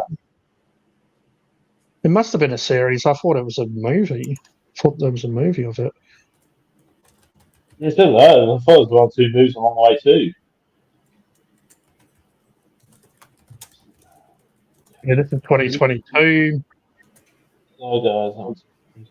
You will that's the time I laid, Simon. You're a good man, mate. See you, Steve. All right, take care, dumpster diving in Adelaide. It says he was in the Wonka film. You saw that, didn't you, Mark? Was he in Wonka? No, not one. I have to have a look. I think the wife's seen the new one. I don't think I've seen the whole new one. Oh, yeah. I'm a bit of a Gene Wilder fan, so I go to the original Wonka movie. Yeah, I mean, the Johnny Depp one was pretty trash in my mind. I don't think I even watched it all properly, but it was just, I mean, some people might like it, and it just, you can't beat that classic. Just done perfectly. I've just watched the original. Yeah, I love how creepy it is as well in certain parts. It's like very, very weird, and I've got Mr. Bean on mine. Oh. I just realised Kodie's like Mr. Bean. He has his plush. Yeah, that's not a teddy. Mr. Bean has, Mr. Bean has a teddy. I like how he moves around his head and stuff. I I know we've talked about this before, but I think there's just some movies that they shouldn't remake. Like, Yeah, exactly. like Total Recall with Arnie. You know, they should have just left it. The new one, when I saw the new one, it just didn't. I mean, it's an all right movie, but I don't know. I just. Yeah, they did have a Mr. Bean cartoon. No, that was really good too. Yeah, already Duncan dumpster dive into that Sakar. For anyone that doesn't know, you're gonna have Mick chicken Mick Vegemite shaker fries, and crunchy McFlurry on their new menu items. Not quite sure what Jack is going to have yet. Dr. Frankenstein. So I was watching some of the new Venom earlier. It's not too bad. I wasn't really big on those Venom movies. They're just, I don't know. But this one so far has been pretty good. They've had a few jokes in it. I feel like the Sony owned movies. There's Craven the Hunter as well that has came out recently. But yeah, I don't know, straight away, Craven the Hunter is like a very big guy. The guy they got to play Craven the Hunter doesn't really look or seem like Craven the Hunter from the comics. I think Hollywood is starting to wake up that, you know, their woke agenda is just not working. They've lost so much money. I mean, look, I understand that people need a voice and you need to bring awareness to various subjects, but when it gets shoved down your throat, you just turn off. Having diversity and all that stuff is fine, but they're instead of making new characters to represent the diversity, they're changing a lot of characters. Like I know in the new Spider-Man cartoon, Harry Osborn and Norman Osborn, which have always been two Caucasians, they're making them like African in this new one. And then obviously, again, it's not just the skin change, it's the hair, and all the rest of it will look very. And it's just, yeah, they do that a lot, and then it's going even worse when they're just pushing a lot of this wokeness on people. Yeah. So I think that's where the Marvel films as well started going downhill and started going a bit wrong because they weren't just keeping to like what we all know and love. They were. I'm not a huge Superman fan, but the new Superman's looking pretty damn good. But isn't that why they had to do Deadpool Wolverine to, you know? Pretty much to fix all the mistakes. And then do it in a funny way as well. But yeah, the new Superman film, they have Crypto, his dog, in it as well, which is going to be really interesting. Seeing a super dog. So yeah, James Gunn's doing this, and he's in charge of the new DC universe. He did Guardians of the Galaxy, and so he's done some pretty good films. But I suppose it all comes down to a couple of things, that these people could be great, you know, doing these movies, but as long as they don't get constrained at, you know, making it, and of course it all can be lost if the editing isn't done properly, then you just lose the whole movie, lose the whole plot. I want to watch all of the Wallace and Gromit before I watch the new one. I haven't watched the older ones for years. But I feel like as well, a lot of these directors and even writers and stuff, sometimes the director does write the screenplay. They want to do comic book films, but they don't really know comic books. It's like a lot of people wanted to do Superman films or whatever just so they can say they've done a Superman film. But it's like if they don't really understand the character that well, how are you really going to represent it well? But James Gunn, I know, is a very big comic book enthusiast. He's into it, and so that's why I guess I'm looking forward to his universe, and also his Superman because it, and also they're not doing the drawn out origin stories again for the new DC universe. They're not doing origins. They're kind of going straight into it. Everyone knows these characters. So the Superman, I'm pretty sure the Superman's already been a hero for a few years. Everyone knows him, and it's kind of, it's going to go through as well how a superhero that's good and represents hope and represents being trying to do the right thing in how obviously how they cope and manage in a world where sort of everything's against that. Yeah, it seems so far. I've seen the trailer and just I was pretty pumped before the trailer, but yeah, I reckon they're going to do a decent Superman film, and I'm not really that big on Superman. I didn't really see the hype with Christopher Reeves myself. A lot of people love him and love those films, but just I don't know. Maybe I was more into Aliens and Terminators and Predators at the time. I'm like, Superman, I need to see some monster just going around and just destroying stuff. I think for me that's sort of the Superman I grew up with back in back in the 80s sort of thing. And I guess that for a lot of people that's who they identify with, it's or who they grew up with. That was, like Doctor Who, certain people say that this is my doctor, and all that sort of stuff. So I think Christopher Reeve done a pretty good job. You got to remember this is way before CGI and all that stuff.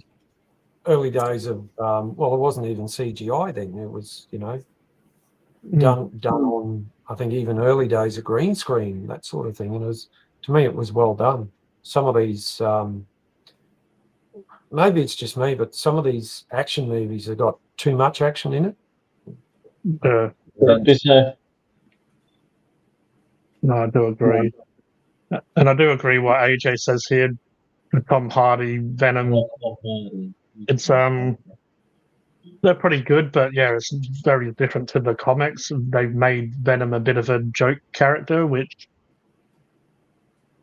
in the new film there's definitely a lot of jokes and banter and back and forth between Venom and Brock, but so far it's been okay. A lot of people kind of trashed it, but I guess I'm just watching it for what it is, and just it's not too bad. Definitely feel like that if different people was in charge of Venom, though, they could do a lot better.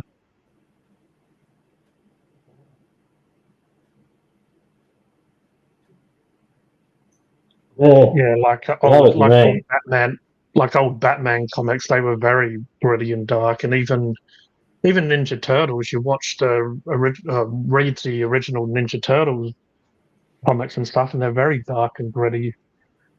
Just really until they become cartoons or whatever, they become a little bit. Because even Batman has had some very childish. I mean, Batman Forever and what was the other one? Batman and Robin. They were very cartoony movies, very sort of campy, cheesy, cartoony movies. The characters had bright makeup on, and they were kind of cool though. Two-Face, Tommy Lee Jones. Have you seen any of the original Batman and Robin, series from the 1960s? Oh, the black and white one? No, the colour one. The only one I've seen is the Adam West one. I used to watch that. And again, that's very, very weird and campy when you look back on it. The characters the villains are very brightly coloured, the outfits, and like, gee willikers, Batman, what are we going to do this time? How are we going to get out of this? They're just tied up with a rope or whatever. They've got all these gadgets and I don't know what to do. They could probably just reach into their pocket and pull out like a knife and cut out themselves out. But it's, what are we going to do, Batman?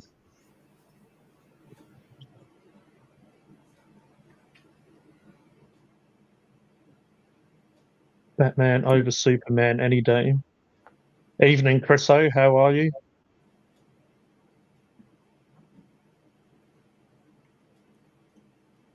But you forgot to write King Roger in there. Must have been a you're typo. king too, Roger. A pirate king. Absolutely. Hello. Still me. Yeah, I was That's actually right, wondering Golden. that when I did On the watch day, the Golden because Tom Hardy actually does rap music as well, and I remember when they was doing a promo for the new Venom, they had Tom Hardy and Venom was rapping to the Busta Rhymes music beat. So I don't know if they mix him with a dog. What I thought is they alter his voice, so he does his voice, and then they alter it in production. But they did that to Freddy Krueger as well.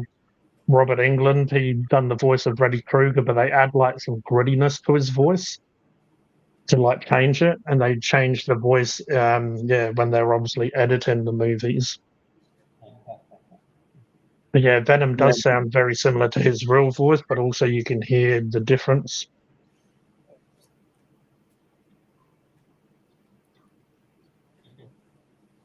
Roger the Legend. Oh, Roger's been changed to a legend now. This is a king. King King Phunken. Oh, Always pointing the wrong Oh, he's direction so- first. Huh? there we go. Where's Queen Becky? Serenader. King Catch you later, Becky, honey. Oh yeah. That's our standard code procedure, of course. Oh, that was so good. No, it really was. Yeah. Especially me and Kodie just lose it, and like Stephen doesn't have a clue what's going on, but we're just laughing. And You just wondering what we're laughing about. don't think you wasn't there, Roger. Charinated last stream we was on. He said to Becky, "Catch you later, Becky, honey," because you thought Becky was a girl. You totally lost it, eh? I was watching bits and pieces actually last week.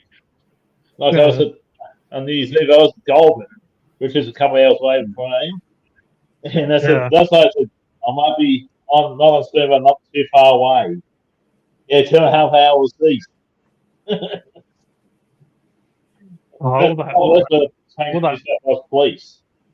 All that stuff I ate last weekend, that made my stomach do all sorts.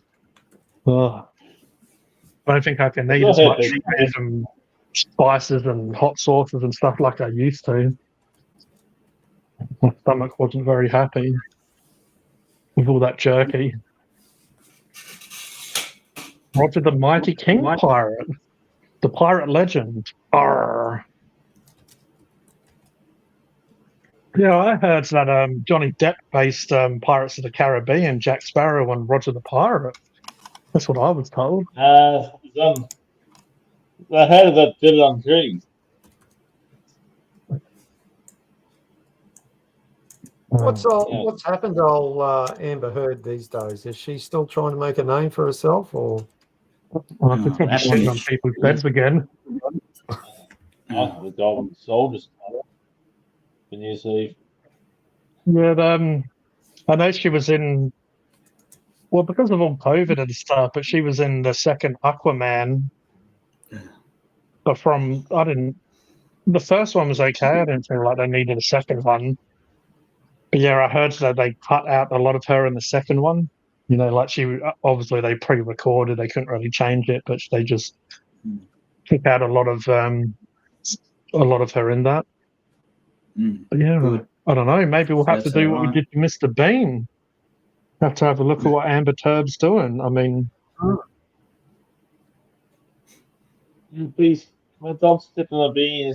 I think AJ was saying it earlier on, like a lot of really beautiful women are too much work or whatever. Just give him a plain Jane. It's like her; she's attractive looking, but man, So everyone when she said, and she's going to be an actress. And when she said, "Oh, I stepped on a bee," and made that face, like, that was a dog. The dog stepped on me. "Oh, stop, don't step," and then made his face like, yeah, that wasn't pre-arranged. It wasn't something that you've. That's a very natural looking expression and reaction. No, I'm a joint difference. He's all over the thing chopped up one. Well, according He's to all over the shop. That's why Johnny dipped on the taste. According to Google, she spends every day with her girl. They stroll around, visit parks, and enjoy family time. Amber is a great mom. In a TikTok video posted in May 2023, Heard, who is fluent in Spanish, told local reporters that she loves living in the country and plans to stay there. Oh, good. She's focusing on her family, her new movie, and her second child. Yeah. The one that you just read, the one you just read, Mark, does it say at the bottom, story by Amber Heard? Wrote by Amber Heard. That came from people.com. What's her new film? So I know not to watch it. No. I can't say that I ever had. Well, she was Zombieland. UK. Now, I suppose like most of these things, unless you really follow it, you really don't know what's going on. You see these people in a movie and you see them on screen for, 15 minutes, the old 15 minutes of fame, whatever it is. And that was the 15 minutes of fame. In Zombieland, she was is it Jesse Eisenberg, his name? She was the girlfriend zombie at the beginning. That was pretty cool. Yeah, it's like she I guess maybe that was a very small role, but I guess some people might be good for a small amount of time, but not a long time. Ask Johnny Depp; he would know all about that. Poor bloke. Yeah, you can love him or hate him, but he killed that courtroom. Like, he was very charismatic, but he had a lot of evidence, and just he was making jokes and being a smartass, but not in a way where it was too much for a courtroom. But he just had that little bit of charm, which I kind of admired. I'm like, yeah, you. Like, a few things that were funny, like talking about her taking a turd on the bed once. Did she get a settlement?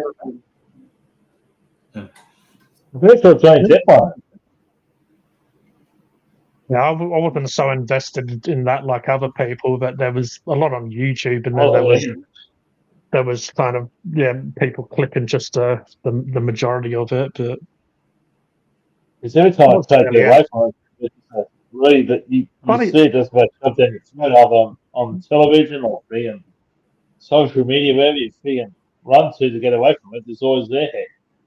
They're in your face, that's like freaking. That is right. That is right with a lot of people. They're shallow. There's no substance between the face and the body. There's a bit much of attraction behind the initial glance. And also, there's been memes and stuff of this that, a lot of models and stuff. And then you could go to just like, the supermarket, and there could be a completely gorgeous woman there, and she's just doing a basic job and stuff. Just because someone's an actress or whatever, it doesn't really mean much. And a lot of them, as we know, have the money and they can change the way they look to be attractive. But sometimes there's just a person just being a person, just being themselves is more attractive than someone. Look at me, I'm amazing.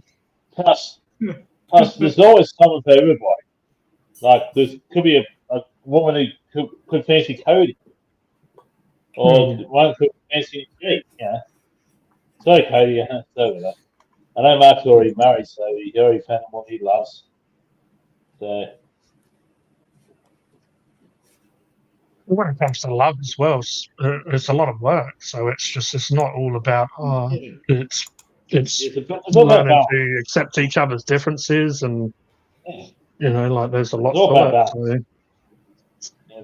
Well, Mark would know because there's balance in that when it comes to relationship and marriage and all that. Well, Mark will know more than I do. He's a married bloke out of us four. There's ask Mark.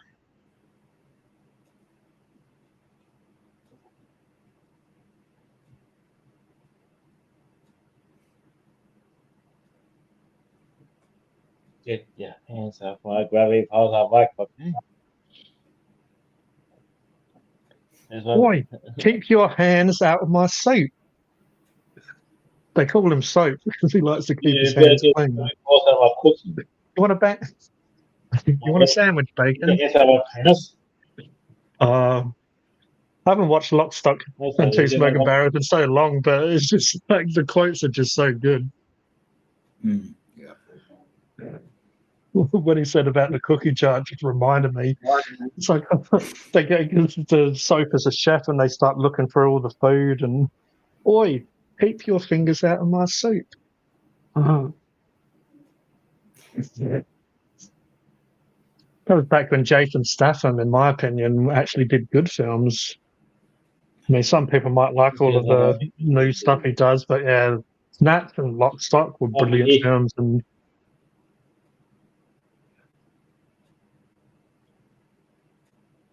So, hey, Botox is not a cure for ugly; Queen it's the Becky. cause.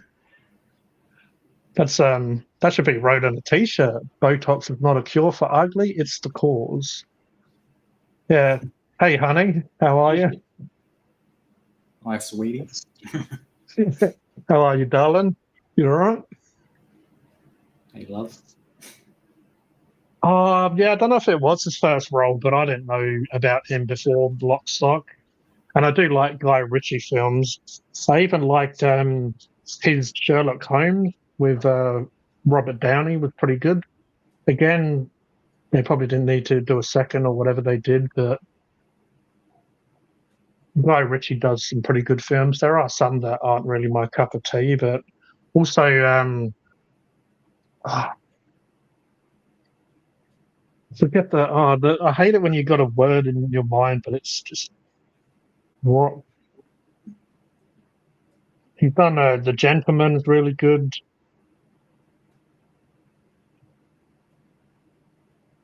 I didn't even. It came to my mind before I even looked it up. But Rock and Roller is another pretty damn good Guy Ritchie English style gangster film.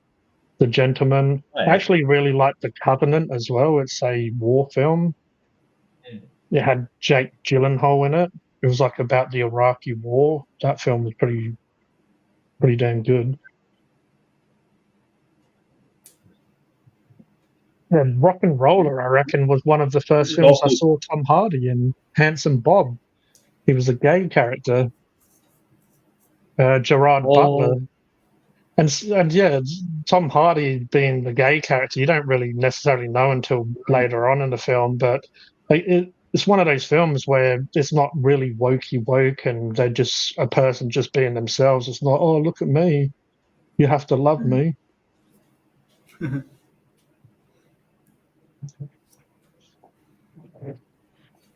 have to love me. Revolver is good too. And his King Arthur film's good, yeah. Guy Ritchie definitely does some good stuff, but I like the way he does characters. He makes a character seem really realistic, and that's why I like Lock, Stock, and Snatch and stuff because they're very complex characters. They're very sort of rich and you get to know the character quite quickly as well. You don't need a really big backstory, but you kind of just relate to the character quickly just because they come across so realistic, especially with the slang and dialogue and the way they talk and act. Rory Breaker from Lock, Stock. And the guy that plays Cat in Red Dwarf, I love his role in Lock, Stock. And he ordered the most ping pong piddly in a nuclear sub. He lit up his chest like a flaming bird's nest. Just the stuff like the slang he was using and just the way he explained it. What's his name? Just trying to remember. The guy that played Cat. Danny John Jules. Yeah, he's a. I actually absolutely loved Cat in Red Dwarf. Even as a kid, I'm just like, this guy's got some charisma. You know, he could wear some very flamboyant looking clothing, and you know, like that could, if the wrong person sort of wore that, you'd go, oh, what the hell is he doing? But just the charisma he had to back up the way he acted, the way he talked, it was just. I love as well that episode of Red Dwarf where they had that they had that blob sort of creature that it could transform into the love of your life, basically, your best match. And then when it came to Cat, it was just himself. He was like, damn, we look good. That's Everyone else had the perfect match. I think that was Polymorph, wasn't it? I think that's the episode. Yeah. Cat was so funny in that. Need to get into Red Dwarf again. That was just a classic growing up. Yeah, well, they are making another one. Yeah, because all the 4 guys are still alive, right? Yeah. All Yeah. Yeah. And they're all doing exceptionally well. They're all doing really well with themselves. They're still, you know, in contact with each other. They're all doing their own thing. Robert Llewellyn, who plays Crichton, the mechanoid, he does a show on YouTube called Fully Charged, or the Everything Electric Show, and they do shows around the world about, you know, changing, educating people. It really is about educating people about electric vehicles and how the industry's changing in terms of, you know, heating your home, cooling your home, that sort of thing, getting rid of the old gas boiler and putting in a heat pump, you know, which is more efficient.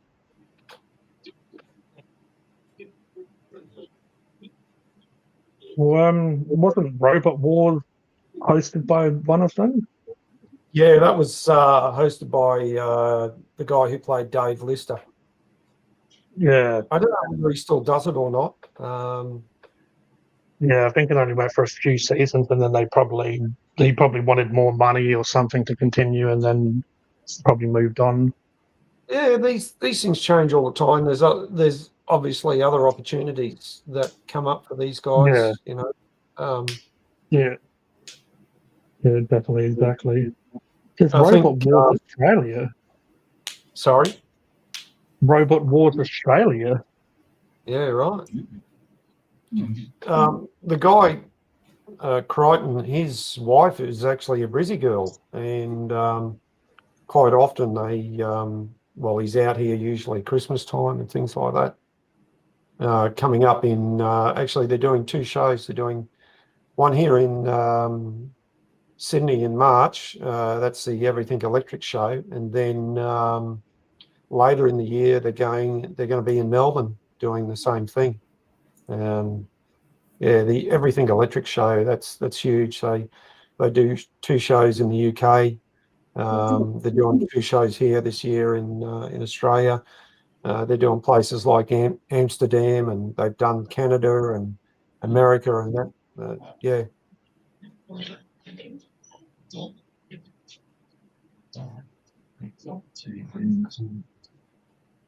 Oh, the fridge. The infamous fridge.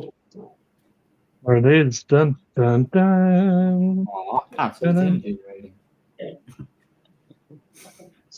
I suppose the other thing about Red Dwarf, what really got it going was, it's been going, what, 30 years now or something like that?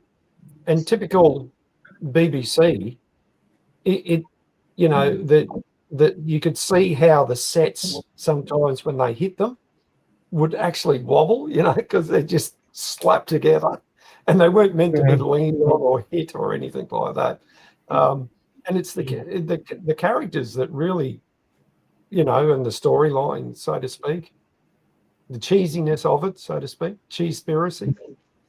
Yeah, like it didn't take itself too seriously, which is good. Yeah. I know the two, the writers or the creators, they had a bit of a falling out there at one stage, but I think they've patched that up, and yeah. I guess that happens a lot, unfortunately, and I guess that's why it stopped for so long. Yeah, I suppose throw that, toilet paper thing in between, and that sort of thing. And also, as well, like I guess it could be take the good with the bad or whatever. It could, if they did it too much, it might have kind of got too much. They might have dragged it and milked it too much. But having like big breaks in between sometimes is good. Yeah. You can come up with some more fresh ideas, or even just seeing the characters what they're like now compared to how they were all that time ago. Yeah, I think essentially those guys are the same. If you look at what is it? What's that other show? That famous one, where they drove cars. Oh, the one with that Jeremy guy. Yeah, that's him. It was those three characters that they all sort of bounced off each other, and Red Dwarf was the same. In this case, it was four characters. It either works or it doesn't. And I know they tried to do an American version of Red Dwarf, and as the old saying goes, it got lost in translation. But America, because they try and Americanize it, it just did not work. I think they did a pilot episode and all that sort of stuff, and typical American thing. It just. I don't know if you've seen In-Betweeners. The In-Betweeners is about a bunch of kids going to school, and it's about them getting girls and getting drunk and just all this stuff.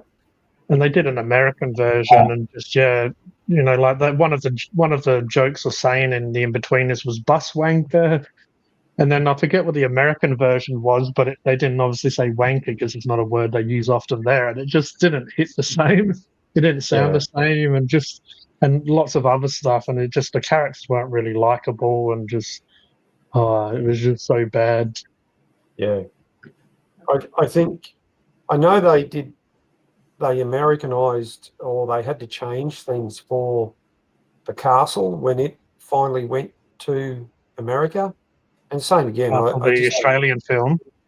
Yeah, I just don't think it hit it off. Speaking of which, how you going? Have you got through Squid Game? Well, I finished it. Yeah, I did smash it out pretty quickly. Hello there, Mixie Lung. Favorite My Little Pony episode, Kodie the Brony. Mixie Lung. I agree with what you said. Like some parts are a little bit dragged out, but I understand why they've done that. But the first one I feel like had a very good pacing compared to this. Like it paced very well. This one definitely had a lot of cliffhangers, even in the end of each episode. Yeah. Like, the way an episode would even end, it would obviously you need to watch the next episode to kind of get the rest of it. But besides that, I feel like the few characters from the first season that we know that were in this one was very good. I knew the ending of that season was going to be pretty much how it did end, but it's still interesting how characters, villains, or people doing the wrong thing, or you're always going to get people that are invested in themselves and then other people that are invested in kind of trying to help everyone, which is a very good dynamic. But I'm just trying not to, I guess, spoil too much. But yeah, the guy, not the main character that we all know, but the other guy that's from the first season as well, that is involved in Squid Game.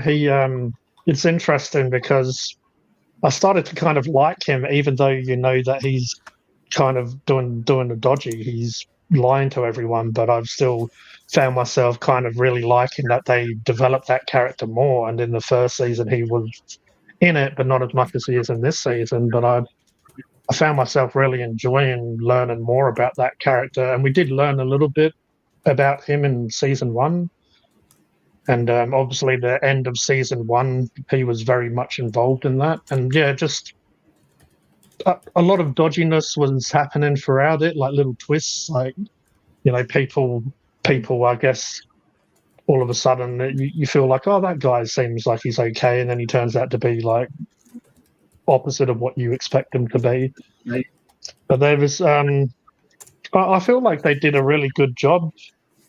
Again, I guess I'm trying not to spoil too much as I explain it, but I feel like they did a very good job with this story where it's quite clever of the idea of how everyone is involved again in the new Squid Game.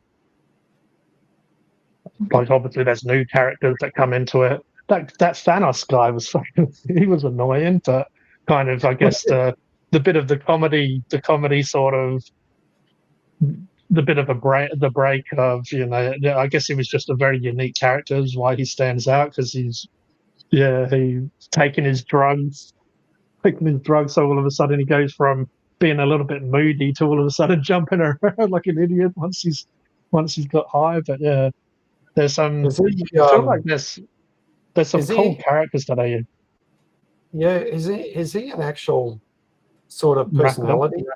Yeah. I didn't really look into it, but then I saw it on Facebook. He's supposedly a real Korean actor. Obviously, he's an actor, but a Korean entertainer and actor, and he is an actual rapper.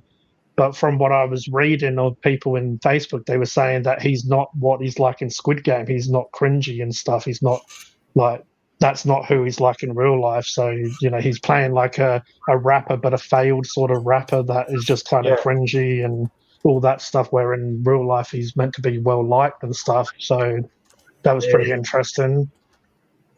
But some of the characters some of the characters I'm like, just you don't like, but then that's what you need as well. And you need people that are kind of cringy or annoying, and you go, I don't mind if he dies. I don't mind if he. And then you get the people that you obviously feel really sad about when if they die or if something happens to them that you're invested in. That I feel like, some of the characters you think are a little bit quiet, or just characters they've thrown in for whatever reason, turn out to be towards the end really important in the whole scheme of things. But like a few of them are involved in wars, so they had training and stuff already, and you don't really know why until later on of why that would be really involved in the storyline. But then towards the end, it really comes to life more.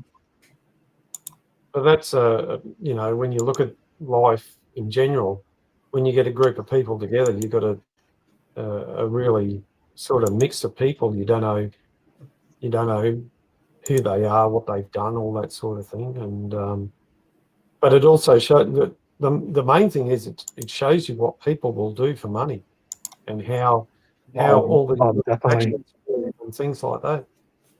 There was a few moments that were very emotional and did tug the heartstrings and stuff a little bit, for different reasons. Just again, I guess I'm trying to talk without going, this is what happened. But there's certain characters. There's old people, young people. I felt like, and at first I'm like, is this trying to go woke? But I don't feel it really is. I feel like it was just trying to. Because there's like over almost 500 people in Squid Game, and I feel like the first season you didn't really see the whole how many people was there. I feel like they was trying to represent more people in this time, where you can really see how many people were involved in the game this time. But there was a lot of females involved, which at first I'm like, are they just doing this, and is it not going to necessarily work? I'm not saying that females don't work. There was some in the first one, but they had some very strong female characters in this one, which was good. They had that like some old people, some annoying people, all sorts of stuff. I feel like they did a pretty good job with the characters again. there's definitely some people that you really rooting for, but at the end of the day, you kind of know what's going to happen, and that's the whole point of like the guy from the first one going back into it, trying to explain to them what's going to happen, and most people are like, yeah, whatever, and it's like you're competing in life or death at the end of the day, so you can't be too optimistic about surviving. And it's good, once again, not any spoilers, but it's good to see that they've introduced some different games that most people wouldn't be aware of, or they're similar games to what kids of my parents' generation may have played. Yeah, I did like that as well, because you do feel like, oh yeah, you kind of feel like you have the inside information as well. Like, yeah, I know what game's going to come next, and then there's a totally different game. The one with the music and the rooms, that one was intense as. That was very intense, and I felt myself like it almost felt like I was in the game as well, because of how the intensity, and you obviously as that game progresses, you kind of know what to expect. You know that it's not going to go well, and at first it didn't go well, but then it just got worse and worse and worse over time. And I felt like the adrenaline, or like you feel like you're in the game, you almost feel like you need to do what they're doing, push people out the way and find yourself. I found myself, when the prize money kept going up, okay, what's that? And I converted it into Australian dollars, and I don't actually do that. What is? It's not much, or it wasn't that. What was it? What was one of the figures? Yeah, because even they said in the game, when it's like 200 million each or something, they're like, that's not that much. And obviously a lot of them had debt that was 500 million or more. And, a lot of people are saying that that's not going to even really cover the debt that they're in. And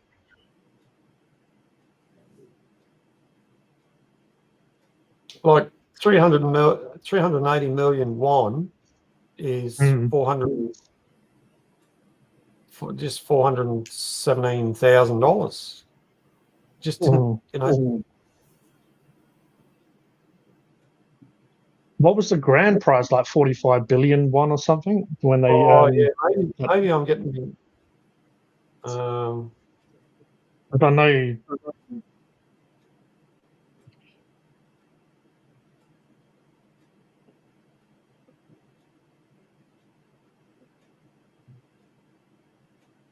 $45.6 billion won.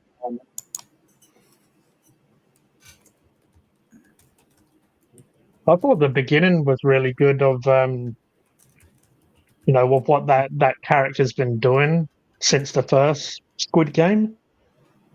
Yeah, and I felt that was really good, and he was using his money for. I guess I didn't really, when I was going into season 2, I didn't know there was going to be such a big break from. There was a couple of years, so obviously the end of Squid Game season 1 and where 2 picks up, there is a bit of time in between it. So everyone has kind of got older, and there's been a good 2 odd years in between. Yeah, 45.6 billion won.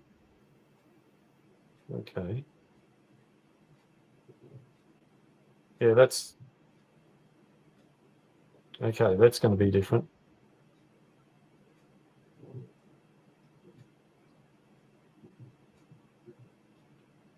Yeah, that's like $50 million Australian. Yeah, I'm looking at that now, and it's a lot of money, but when it's only 400,000. I guess, like you were saying, like we was discussing, it shows you what people do for money, and some no doubt some people would do that. I love when people start crossing each other, though. That's when it starts getting juicy, when obviously people are you get the people, I don't want to do this anymore, and then you get the people like starting to get a taste of the money, even though they're not even holding the money or outside spending it yet. They start getting greedy, and that's when all the backstabbing and all sorts start happening.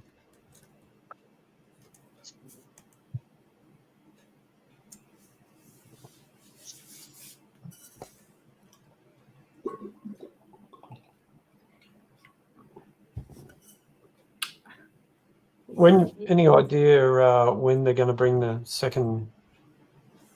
It's about halfway through this year. Pretty sure maybe. I think I heard saw some people saying June, July, or something. Yeah.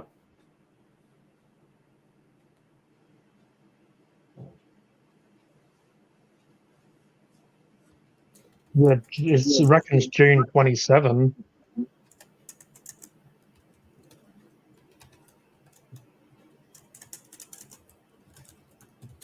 There's even It reckons even done a fan film. it says Netflix Korea briefly had a video go live that didn't just have the 2025 release date, but specific date, June 27. Right. I feel like player 001 in both seasons is a very good character.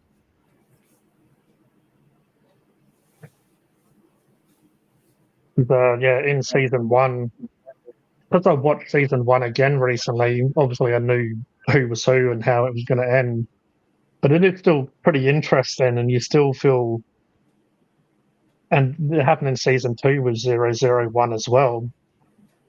So if anyone, I guess, is listening that knows who these characters are, or player number 1. But yeah, I definitely, even watching it a second time, he's not necessarily, I guess, a bad person in season 1 or a good person. It's just everyone's kind of out for themselves, or they have their own agendas, but you still feel a little bit of compassion towards them. Yeah. And like I said, what got me hooked, especially in the first season, was I identified with that character because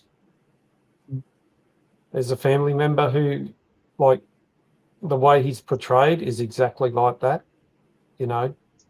always borrowing money, never pays it back, all that sort of thing. And now he's turned his life around because he's got more money than he can poke a stick at, sort of thing. And it was, I know they didn't highlight it much, but it was interesting how he, what he did with his money, and how the Was really the good. people who were after him were now basically working for him. Yeah, I thought that was brilliant. Yeah, the people we owed money for.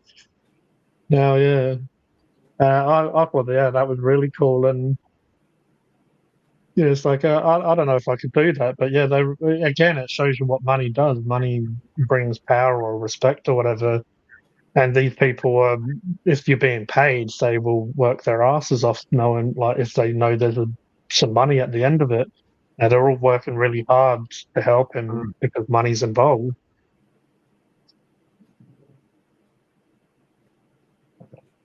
Yeah. Yeah, the first episode of season 2 was very much about gambling and the decision people make, which is a lot of time it's almost like, you have life and death in your hand, or a lot of times it's money or being fed or whatever. And like even homeless people, or people who have issues in society, and even people locally that we would see, a lot of these people probably would choose drugs or whatever over some food. Sometimes you give people money and you wonder if they're going to go and get fed, or they might go and get a hotel for the night or whatever. But a lot of them will probably go and spend it on alcohol or drugs or whatever. And it was that episode was pretty good and interesting, and the fact that I just like when he went and got all those, that certain character went and got those scratchies, the little scratchies. I'm just like, what is he up to? Yeah, it's like, in life we got to make choices, and sometimes, sometimes the choices we make are not always the right ones, and that's something we just got to face.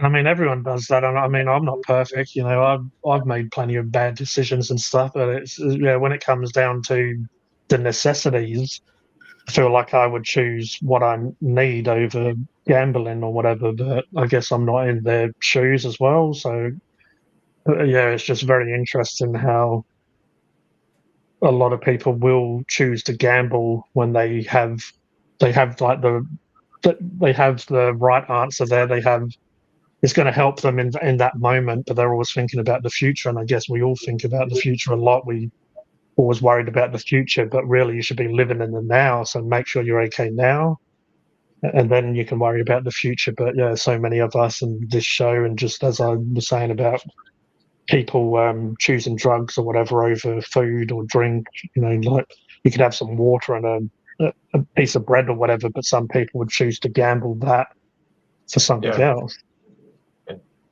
And so you just have to learn to live in the moment, because if you're not good now, you're not going to be good in the future. Yeah, that's wise words, but easier said than done. Yeah, definitely. Especially if you haven't, especially if addiction and stuff comes into it, and it doesn't need to be a necessarily a substance. It could be addiction. Obviously, is how your brain works, and gambling and stuff is an addiction because you get that little rush. You get that little adrenaline rush. You get that little rush of chemicals, which is obviously what people love and give into. Yeah. Just that feeling of, am I going to win? Am I going to win? Oh, I didn't win again. I'm sure it's the same part of the brain, like you're describing, that, whether it's a poker machine that's lighting up and making noises, or the thrill of, thinking maybe knowing you're going to win, or whatever it is that, gets you that, what is it, dopamine sort of? Yeah, it is. Dopamine, isn't it? Yeah, it is. Yeah, so that's why these lottery companies and stuff earn so much, because again, it's that feeling, that rush of, I might potentially win 50 million. Oh, whoops! I spent $10 on a ticket and I lost again. I'll just go back and do that next week, and hopefully I'll win next week. That's just that little. That's a little rush. I mean, in certain doses, that stuff's good. You need a bit of excitement in life as well. You need a little. But yeah, it's just when you do it too much and it becomes a problem is when you need to start going, okay, is this worth it? Yeah, well, it's John, Mark. You go first, Mark. Oh, I was just going to say that most people religiously spend, what is it, at least $50, on a lotto ticket or something like that, and they might spend a bit more when the 100 million or whatever comes up. And if I think they've done it before, that if most people invested that money in, say, the stock market, they'd actually be better off. Yeah. You get more chance of getting $50, $60 a month from YouTube than winning the lottery. Yeah. And even stuff like religion, you're spending a lot of your time and sometimes money as well on something you can't necessarily really know for certain is going to happen, like afterlife or whatever. So again, like you're gambling really with your life in many ways, with substances and religion and other stuff, because you're living a life where you don't really know how the ending is. So it's more just living in hope a lot of time. So I guess, like I said as well, you have to have a little bit of excitement in life, really. But You know, you need to learn when to walk away and when to know when enough's enough when it comes to gambling and stuff like that. You know, don't, like they say, don't spend more than you earn and stuff. Don't be spending more than you know you can. You know, if it's a few dollars just for a fun, got some change in my pocket, put it in the machine. You know, I remember I've done pokies just for fun before, and I've won a few dollars back, and it might pay for my drinks for the night. I'll have pay for a drink, earn a little, like win a little bit, and have another couple of drinks, and that's it. But I remember there was this Asian bloke there, and he was putting hundreds in and losing it. You just kept on seeing him go to the ATM, get out a few hundred, put them into $100 machines, and it would just go. Yeah, he's probably a lot better off in life than I am if he's able to even do that.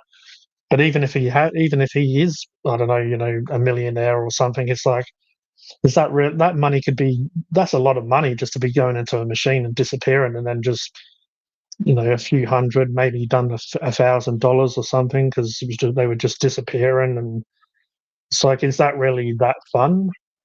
And even if you spent that money on other stuff, I don't know, girls, booze, whatever, surely you could have more fun other ways than that, even if you wanted to indulge and overindulge in stuff. But yeah, everyone each to their own.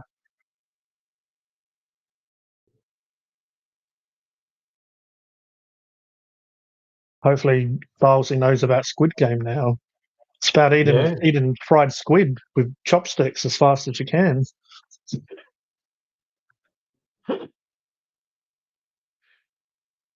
If nothing else, that, like I said, that it is an interesting look into what you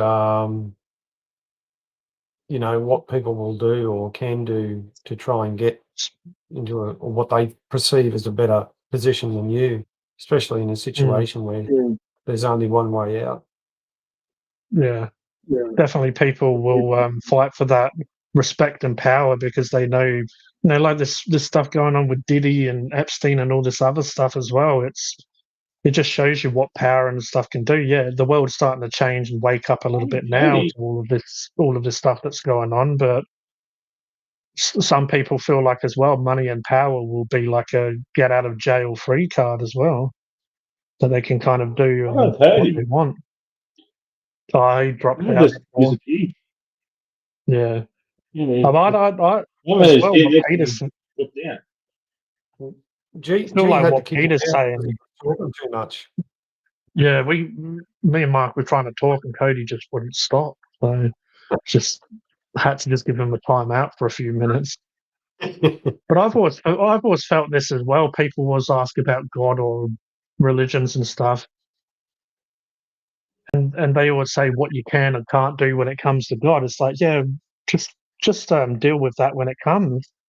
You know, if there is a creator, if a creator wanted to create me and I'm therefore doing all the wrong stuff, it's like, yeah, I'll just do. It'll probably be like a parent telling you off. It's like, oh, you did this and this and this. If you want to do a Stephen and shake your finger at me, you can do it once I'm gone, once I'm dead. Yeah. And as well, a lot of times it's other humans telling us what God wants us to do. Oh, you can't do this, you can't do that. Oh, God said this. It's like, well, you're telling me, or a book's telling me. But Maybe go read another book. yeah, I don't understand this book. Read this book to understand that book. Or especially when someone says, "Oh no, that book's not right." Oh, yeah, how do you know? Oh, yeah, this book is full of bullshit. the word of whoever. No? And also, I feel like a lot of those certain books would make more sense when you were living in the times when they were like first sort of around. You know, that's like the world is a very different. Internet randomly disconnected on me. The world is a very different place than it used to be now. Which I'm not saying those books aren't relevant, or obviously a lot of people get into those books, but I find it interesting as well. not when it comes to just religion, politics as well. You'll have people that will be arguing and really going at it for no reason, really, just because they have different beliefs in religion, politics, or systems. So you're really going to be that brainwashed that you're just all going to be attacking each other and angry at each other. Especially when it comes to online. It used to be bad before the internet, but it's even worse now because obviously everyone feels tough on the internet. They'll say something and then you'll see them in person and they'll go, I didn't say that. Well, each one of those books, everyone reckons it's their version is right, and Yeah, as we know, history is written by the victors. But my point is, and you sort of touched on this, G, is that those books were written at a completely different time to what it is now, and why can't we see the original version of those books? Why the version what we're reading now, I can guarantee you is nowhere near what it was when they first were discovered. Yeah, exactly.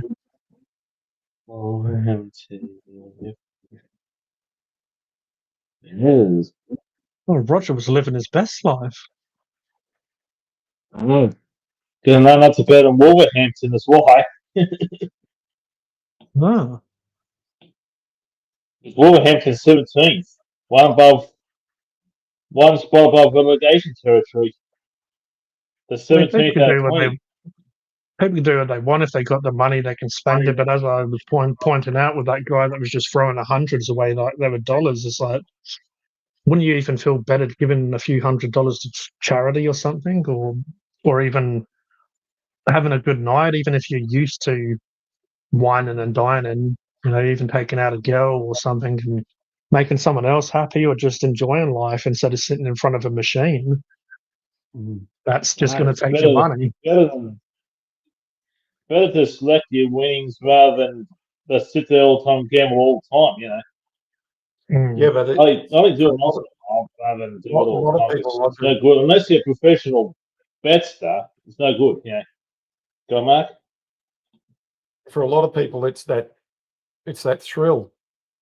Yeah. Well, that's how it starts. That's how it Like, starts, I guess Mark.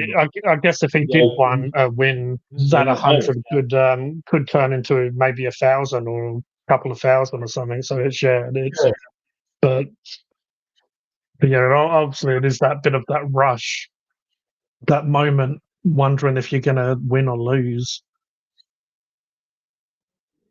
But some people definitely have more money than sense, or more dollars than sense, however they say. But he didn't look very happy as well. It's not like he was sitting there with a smile on his face. He would look like, I hate my life. And then go very selective how I'm very selective how I bet. First floor audio. This one over this one. This one is over that one. Yeah. Hi. Hello. Hello, audio. How did it go, mate? Hello, Lee G. God, being like a big kid at times. There's only 2.5 hours into it. You're not tired there, Mark. Oh, a little bit, yeah. Been working all day, Working another 12-hour day. just haven't stopped. Oh, I mean, we stopped, but just You've been doing the tiles and stuff still. Yeah, well, we're in the stage of finishing off, and there's just there's a lot going on that it's like everything. We haven't done it before, so we're learning as we go, and yeah.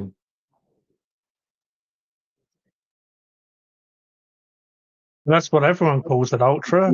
Everyone calls it a night.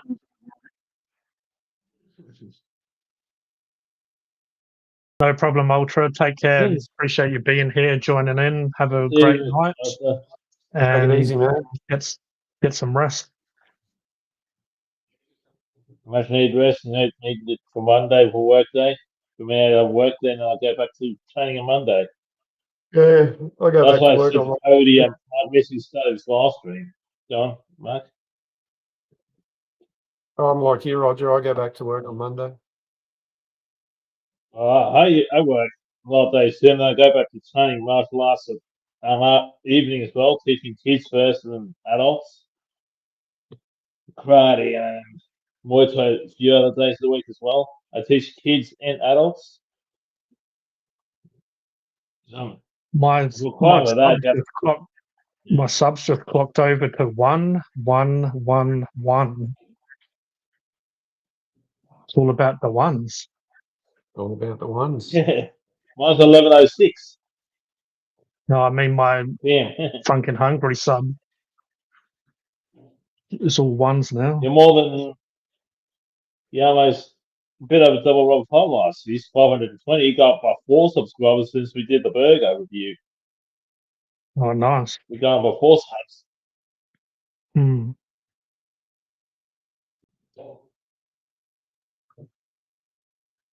My internet is back. Thank goodness it wasn't for long.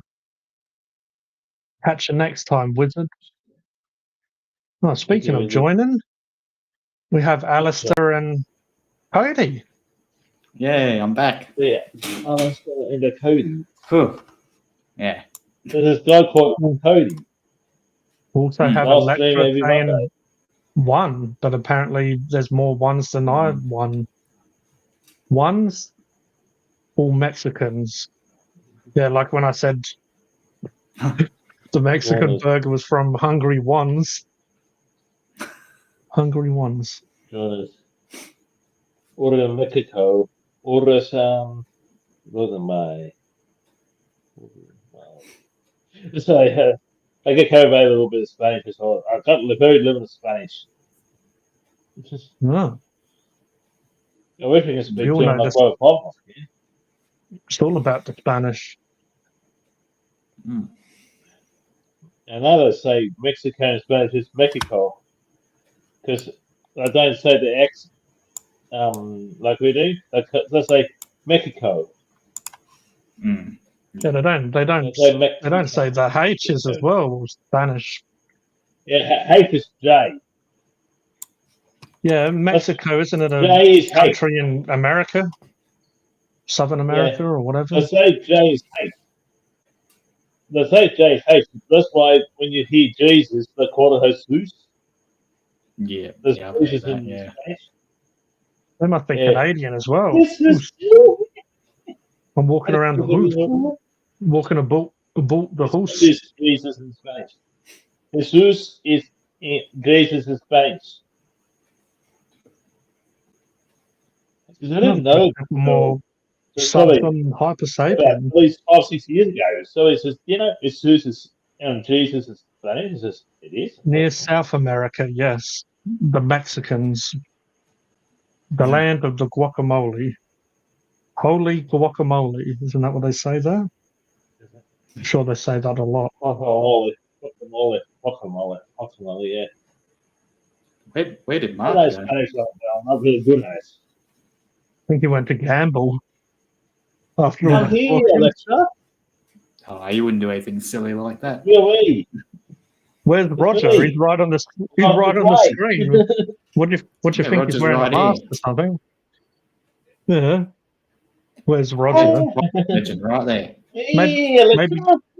Maybe go put your glasses on. Yeah. Where's Roger? Oh, I think you meant Mark. That's Mark. Yeah, that's Roger. Well, the thing is, I live in this. I live in this stuff. I live in most places, and Kodie lives in a northern territory where I never lived. I know where you live, Kodie, but I won't say where you live, Kodie, because where you said, Yeah. I did COVID it pretty quickly up here. But out of your privacy, Kodie, I won't say where you live. I have your respect and privacy in that, mate. That's good. Oh, thank you. I mean, the guy in the wheelchair guy, Cherinator. I don't know. He's probably in Scotland He's probably in Scotland still. Stephen isn't here, man. Yeah. Yeah, she's because what I mean by where you live, I know Just would be in where you said sunny old Scotland where you said Cody with that up here. with the famous guy that lives So around the your corner policy, from him. Cody. And that's where we live. That bloke. That chap. Oh, Terminator. I saw watching on and off last week. Just like I saw put a comment. I'm not over here, but I'm never far away. I was 2.5 hours away in Goulburn. Yeah. That's where I trained the New South Wales Police in Goulburn. Like the New South Wales Police, where they train police like how to do things and stuff. That's what Kevin What about Worthing's the police? too. You can tell the cadets one because they have the blue ribbon around their hats and that. And they do work experience for about 2 weeks before, and then they go back, and then after they train, they be probationers for a year, probationary constables and that, because they've got nothing else is English on the thing. They're probationers when they've got no stripes there. It usually lasts about 12 months, and then they come fully fledged constables after that.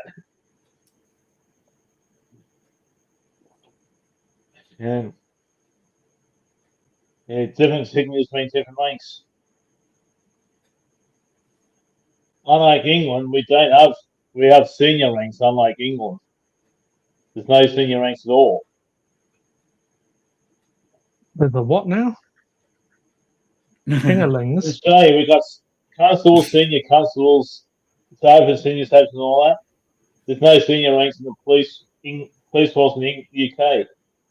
Why are they called constables? Because if you take away the second part of the word, is that why? Oh, with the U. Oh. Cunt. Oh.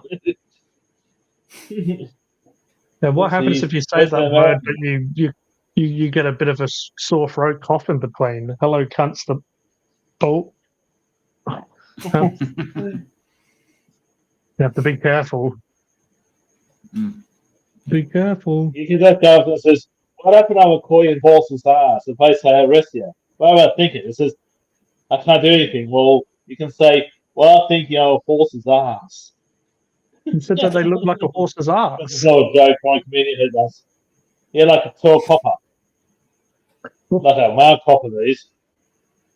Oh, the female one down the corner here is pretty cute. That reminds me, I need to buy some bacon sometime. A bit low on Some it. donuts too. Yeah, nothing like a donut. Newsletter. Those people, I read the New South Wales, we lived in Queensland. But, well, if a little while was this. Wait, there we go.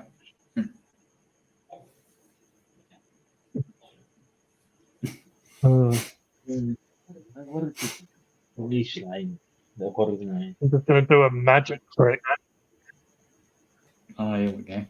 Magic trick. I'm going to turn this empty can into a fresh can. Just might take a bit longer than usual. I'm always listening. Oh, damn. Of course, you always. Is bacon nothing like a donut? That's not That's how crazy. you spell donut. A donut? What was it nice? There's a Phunken in the loose. You can spell donut like that, though, can't you? There's nothing in his No. finger. There's something invented There's today. nothing. Is it Pepsi Max with the Johnny Walker there, Cody? Oh, I had a few of them today when I was catching up with Bianca, so I'm just having water now. Yeah. Oh, she's your stepmother, isn't she, Bianca? Yeah. She's married your father, didn't she? Yeah. She makes her your stepmother. Yeah. Sounds like it's a good person, this Bianca, the Bianca and that. You always talk about her and that. Good person, though. Nah, she's a lovely lady. No, she really is. No, we get along very well. Sounds like a good woman, because you always talk about I talk with Bianca doing stuff. Sometimes your father as well is a good man and that. Yeah. Yeah. Sounds like your father's a good person too, because he helped you brought your flat, didn't he? Your father. He did, yeah. You helped you brought your flat, didn't you, your father? Yeah. Yep.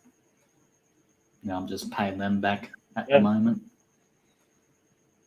Yeah. Also, have help, but not financial help like your father did you. I thought got help the other things, and I bought my own little place when I was 19. Oh, wow. Not bad. A one-bedroom flat. But I lived in other places lit since, but yeah, and then I brought a few up. I always sell black things at a profit and live around.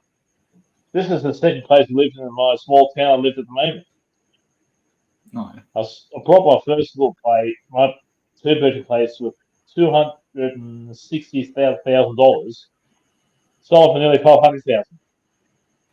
It's not bad. After you deduct with the fees like inspection fees, photography fees, and that, No, yeah. I brought this place here for about $418,000. Okay. I'll give a take. Yeah, and I knocked it down for $450,000. Oh, gee. I seen that half size today. I'd like an IPA, but it's not on buy it. I did a review on them too. Hard silos.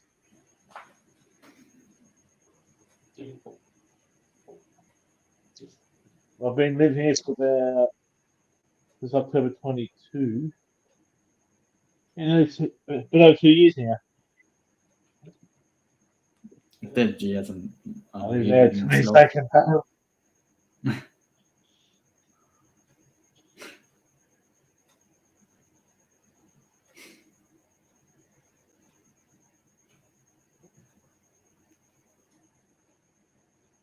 So what else has everyone been doing?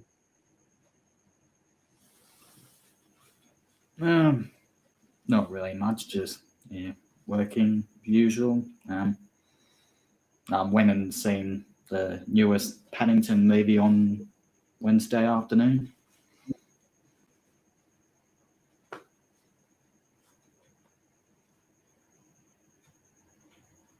Was that good? Was it? Yeah, no, it was pretty good. I liked it. Yeah, where they go to Peru, like Paddington and the Brown family go to Peru to visit his Aunt Lucy.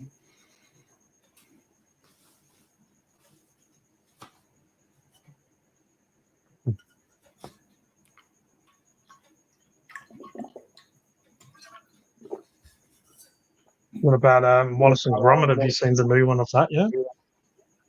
No, I haven't seen that. No, I don't have Netflix. Yeah. Oh, yeah. It's on Netflix. Yeah.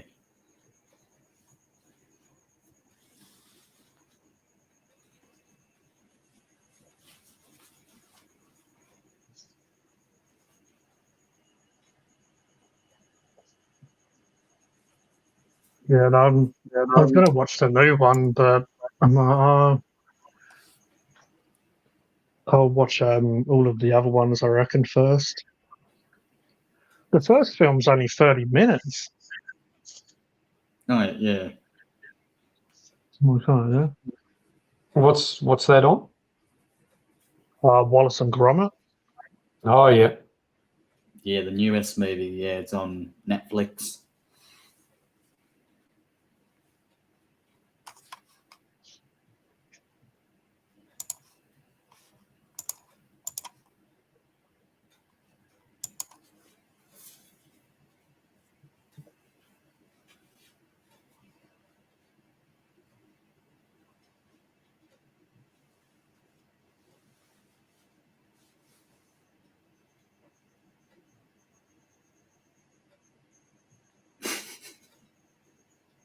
Don't talk all at once. Everyone was just looking in different directions and stuff. Alright. No one's I told thought me to that shut up something as yet. well. Well, I must say, gourmet hot dogs and chips was a great idea. Yum. Yeah. I wouldn't mind a great idea right about now. Okay. What? Hang on, I'll turn Put it on it the down. Put it on the list. All these fruits are good for you. Oh yeah. I want to. I think my favourite fruit's probably second row, far right. Yeah. Looking quite nice, tasty. Mhm. They're all very similar, really, when you think about it. Quite nutritious by the look of it. Mm. I don't like fruits with a lot of hangy bits on it. And I like my fruit a bit more tidy, a bit more tight and tidy. But hey, if you like fruits with a lot of dangly bits, then go for it. Mhm. Suppose everyone's Yeah, good different, ha- AJ. Yeah. Some people are fruitaholic. I'll have them all. You do you. We all have different tastes. Mhm. Okay, you've got his taste in fruit. Marco's taste in fruit, so to speak. So I like my bananas more than bananas. Apples. I like apples a bit more. What's your favourite fruit? Cody? I will eat bananas and black grapes. Oh, Yeah. Like you. like the very sweet of the juice, right? Mark, Isn't what's that your how they favourite go? fruit? Okay, Mark.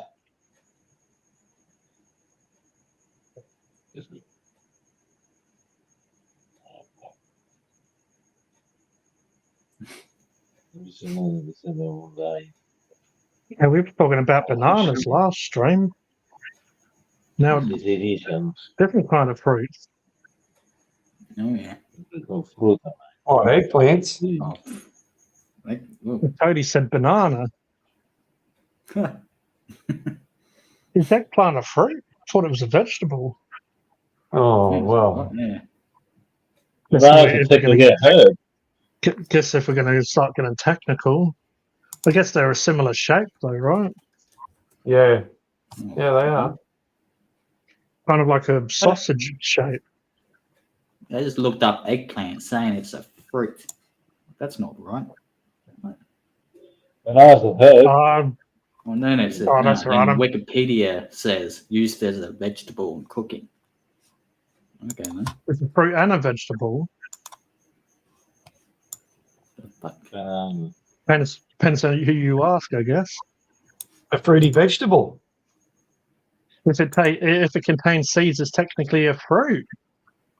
oh, yeah, basically a fruit, but used as a vegetable. Does that mean that I'm a fruit because technically I contain seeds? You just have to be very special to help these seeds be released. Spread the seed. Oh, so I guess I am a fruit. Like tomato. Tomato's a fruit. If it has a seed, it means it's a fruit, right? What about a fruit left? Bananas fruit are a side. herb. Yeah, Bananas I are like a herb. bit of fruit on the Yeah, side. Just go on trees.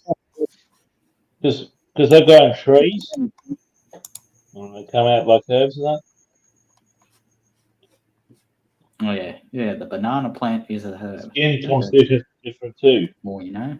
Just with apples and berries, mate, you need to skin with it. Bananas, you have to peel it. Yeah. Because you can eat apples with skin on or off. It's up to you. It's same with berries. So I know some people It's been a while. skin their apples, but you can eat with or without the skin. Yeah. It's been a while since someone peeled my banana. Well, it's Islamic and Jewish tradition, so I have to Not a fruit I'd unfortunately sink skin my the teeth into. bananas in each stage. What a banana. Mm. Not those kind of bananas. I'm not being dirty. Yeah, and bananas normally aren't dirty because they're so high up in You the have a tree. banana. Tree That's it. that Okay, that's your question. takes a while for them. Do you have a Do you have banana? a banana gene? Yes, I do. Like, I Yeah, was I've got talking about banana. it on what last. is it? That's it. Sitting on my I was bench. talking about it. I was talking about it You know, it's a last live legume. stream. I know that one with Talking Peterson. about Peanut's a legume. peanut. Yeah, I knew that. Yeah, I knew that too. Yeah. I know that. What about the legumes? So why do they call it peanut if it's a nut? Why has it got nut in there? So why? So You tell me to basically all some- three of us if- visitors to know as well. if someone has a nut allergy, why can't they eat peanuts? Well, some people are allergic to things. I'm not allergic to nothing. Yeah, but if it's not a nut and you have a nut allergy, why can't you eat peanuts? Hmm. I think someone being a silly bollocks. Someone's playing games on us. Never seen someone with a legume allergy. What's the actual? Does anyone know what is it? The fact that they say when we're babies that being introduced to foods helps our immune system. But what is it in the peanuts that, or is it something they do to the peanuts? When they're processed. I do know when I do read out all my silliness on Phunken Hungry, it's like may contain tree nuts.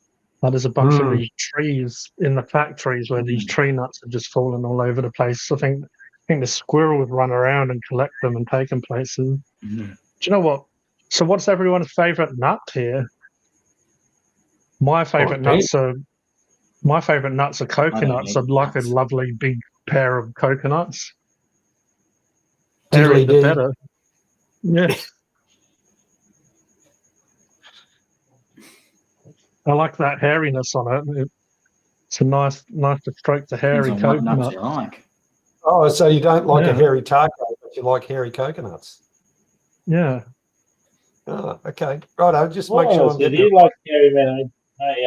Gee. No, I don't like hairy tacos. I like tacos nice and smooth and well prepared. But you didn't know I like hairy coconuts. Pine nuts are a seed. Legumes. And I think avos are classified as a nut. I assume we aren't talking about bull bag nuts here. Starsy. We're just talking about fruits and nuts and all sorts, and then you come in with something like that. Yes, Dolzy. He must be Yeah, mine out the gutter. chocolate salty ball. Apparently, I've got a lovely bunch of coconut. Diddly did. Have a banana. Okay, then I'll go and grab it. You can Not that kind of coconuts have banana. many uses. Cheers to that, Stolzy. I can't top that. That sounds stupid if I did. And I admit that. I sound stupid as top that one. Kind of from a half scotch. So now we'll go into, because Stylesy needs to get his head out the gutter. What's your favourite fruit? I love a lovely couple of melons. I like big juicy melons. I like nothing like putting your lips around a big juicy pair of lemons. Melons. I keep it.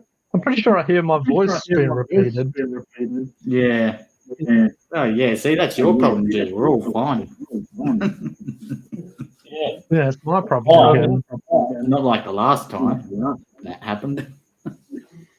Watermelon. Okay. My favourite nut is a left.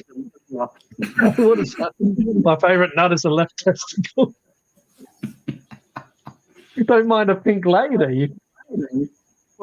That's a bit racist, isn't it? We don't mind any colour ladies around here. Yeah, dominant. No.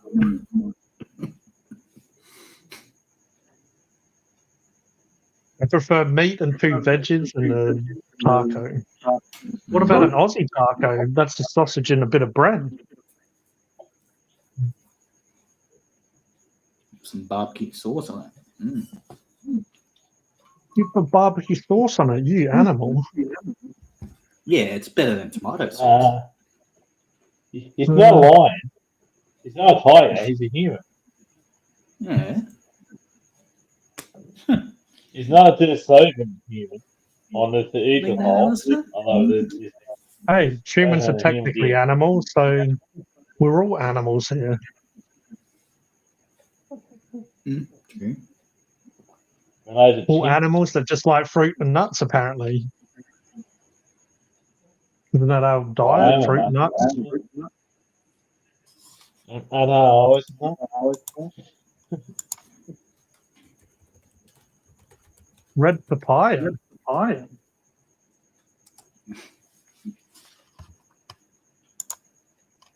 what? Mango's okay. I prefer the shape of a melon. Mm. What? I'm gonna try muting Kodie to see if it's him that's making my voice repeat. See, it's gone now, hasn't it? Oh no, it's Kodie safe. What about Mark? Oh, Mark's the culprit again. Oh. Hang you up. What's going on here? You're making my voice repeat again. I've got the echo cancellation on, so you shouldn't be. At least I wasn't dumb enough this time to leave, come back, leave, come back, leave, end stream. Everyone's saying it's me, and then. Well, okay, how's that? I've just turned off echo cancellation. Is that even worse or better? I don't know. Oh, Oh, it's damn still it. there. Still bad? What about avocado? Still there. What's wrong with my voice? Peter's just blaming me anyway. I'm just Peter's using already blaming Mark. AirPods, Mark. Are you hearing headphones? How about that? Is that any better? I want the same thing as G. Mine's not echoing, but you sound like you're not in the shed anymore. Yeah. You sound like you're in a different country where the coconuts are. Right, I'll try that. And you're still hearing your voice again? Hello.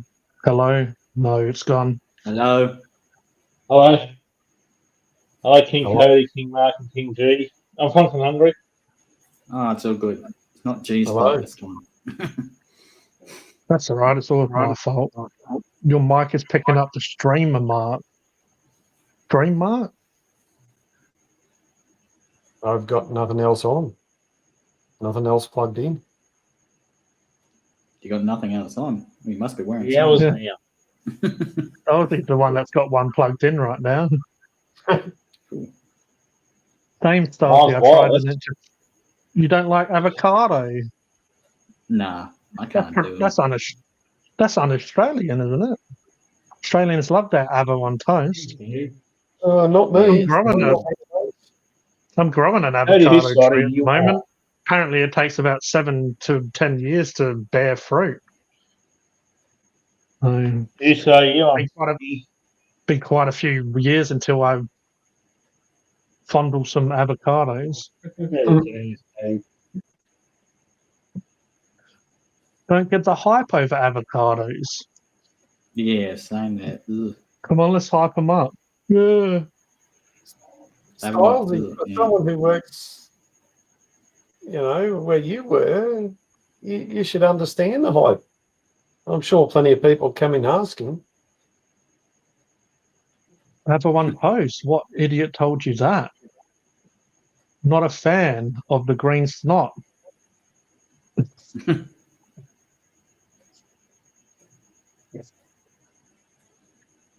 Yeah, no, I mean, I do like it in salads, and I like. Do you guys like guacamole?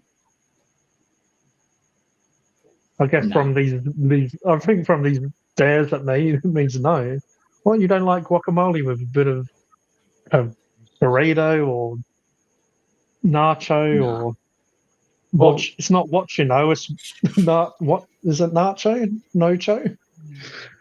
I don't work guacamole in a is supermarket, Mark. mostly avocado anyway, isn't it? It's what? Isn't guacamole mostly avocado? It is, but I was saying if I don't know, like avocado and Like balls. guacamole. It's basically the same, but they're different words. But no, you normally put veggies and spices with guacamole. I thought you did, Stylesy. No, he works in the brass section of what is it? Retail store or whatever they called. Best and less.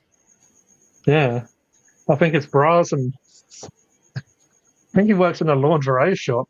What he told me when I met him. I don't work. I prefer it diced or whole than smushed. Guac is the green snot. Wow.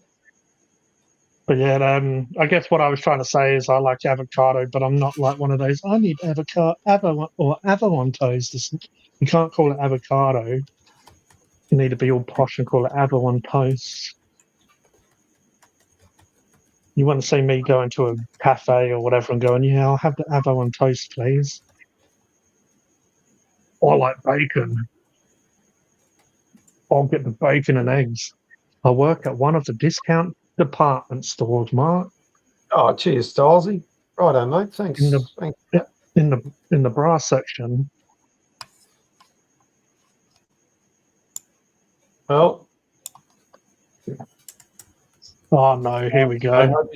hope you got some good discounts. You didn't get on the scooter again, did you, Becky? Oh, no. Bloody shit! Yeah, it's only 4 days in.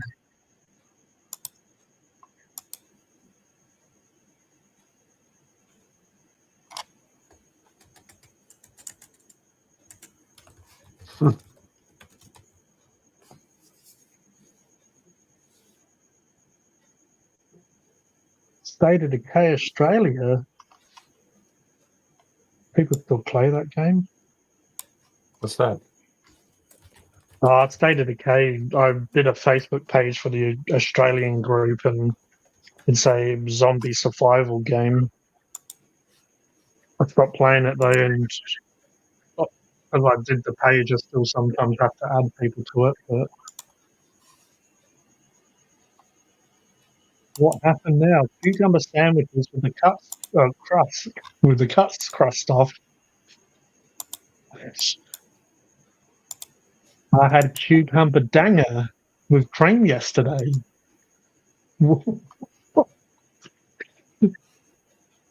Cucumber danger and cucumber sandwiches. Yeah, cucumber does go off with some cream cheese or a bit. I do like a bit of tuna mayonnaise with a bit of cucumber delicately placed on it. I'm surprised no one said they like cucumbers earlier on. They're a rather impressive vegetable.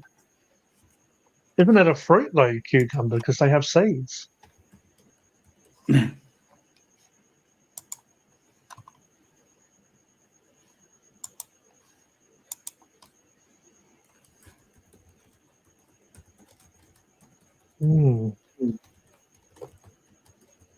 I'm checking that. I'm just checking after all that fruit and nut talk that I didn't lose any subs. No, still 1 1 1 1 1 1 1 1 1.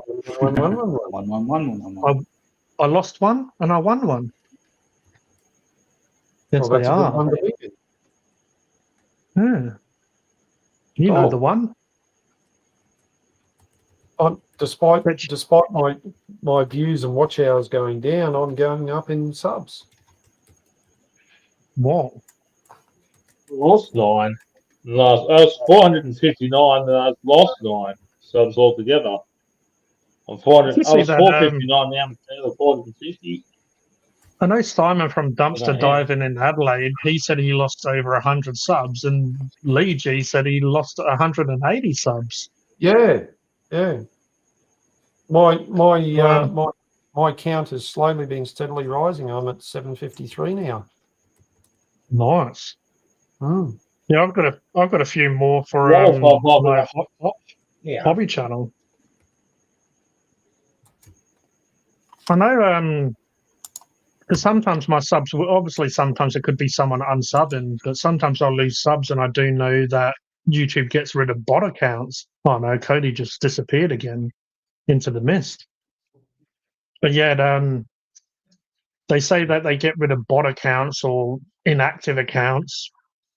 I guess people that don't use YouTube for, I guess, a long period of time. But yeah, losing 180 is a little bit crazy for even Yeah. 100 or so. Yeah. I lost 9. I was 459 and I was 450. Even used to be 1 or 2 is normal, but 9 is a bit unusual, yeah. Yeah, you know, like Because you you lose lose one or one two, and occasionally,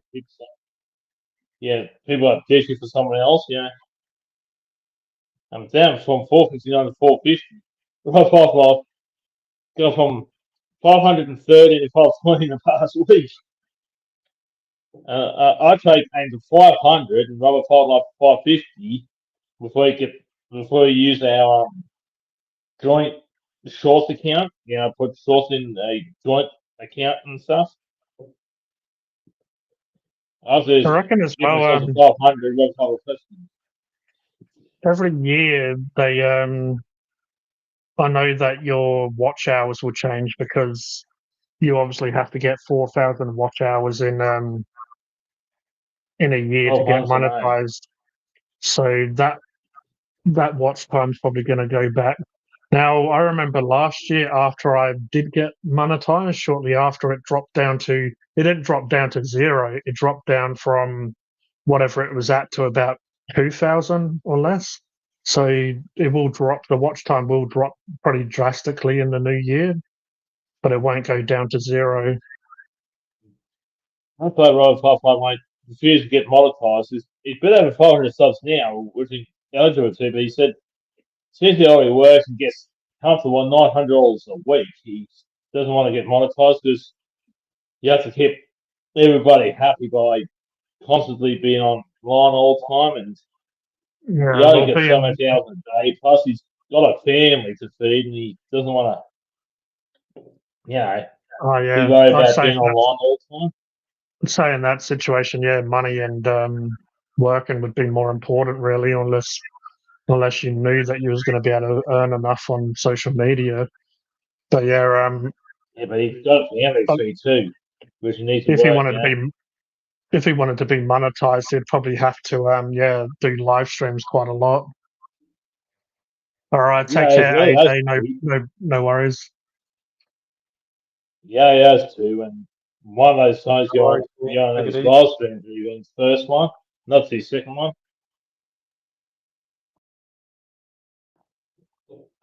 His first one, he said for the first one, he says I got to be on about an hour, and then end up doubling it after you and a few other people online.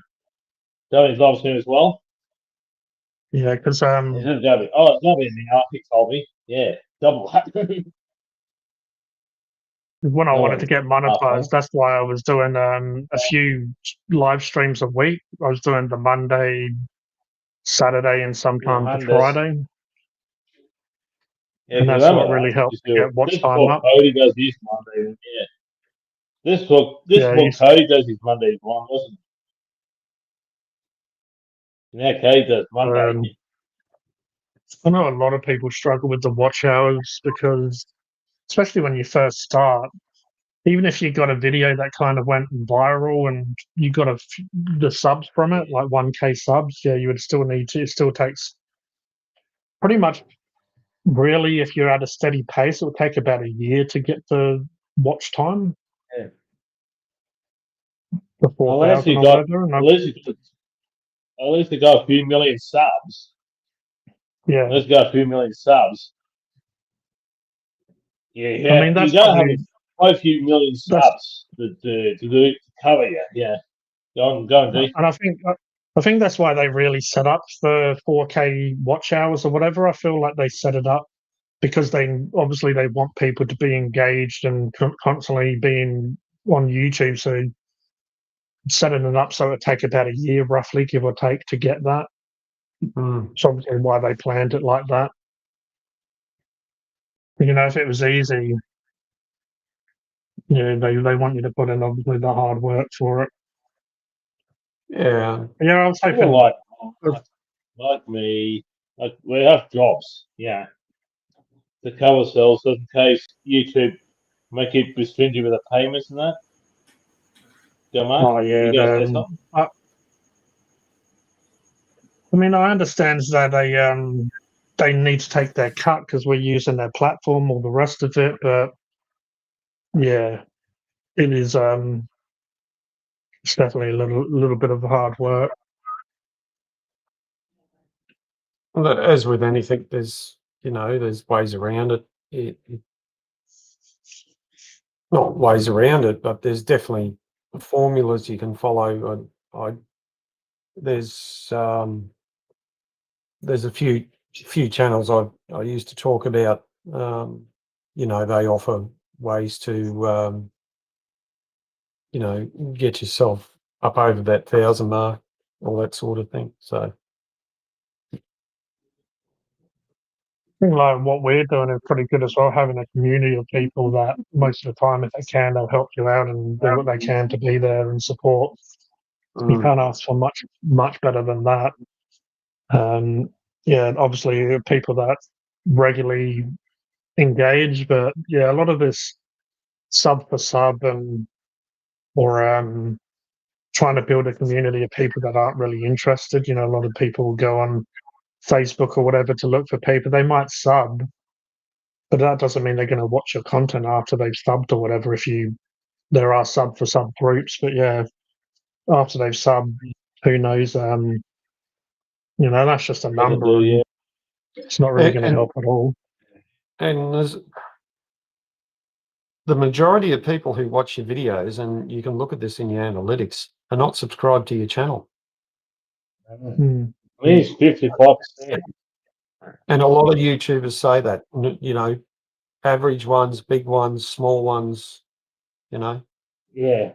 Um, Because for me, I looked up yesterday, it's 55% unsubscribed to me when I watch it.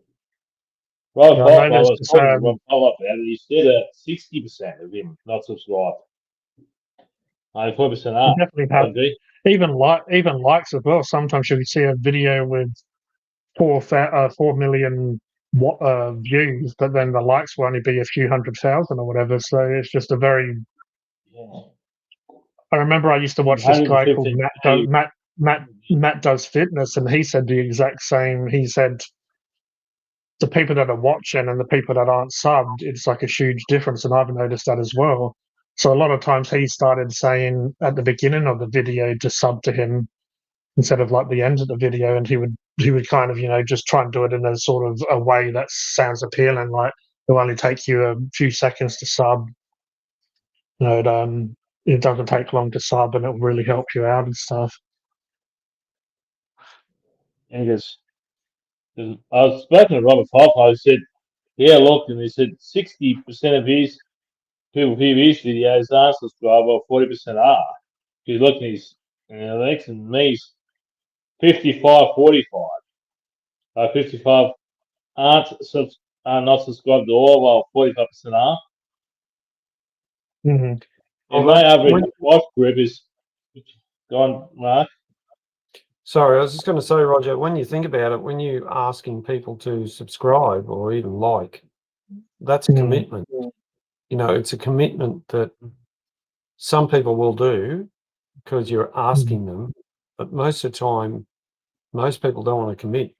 I think, to me, it's a psychological thing. That's why there's a big discrepancy. And don't forget, like watch time.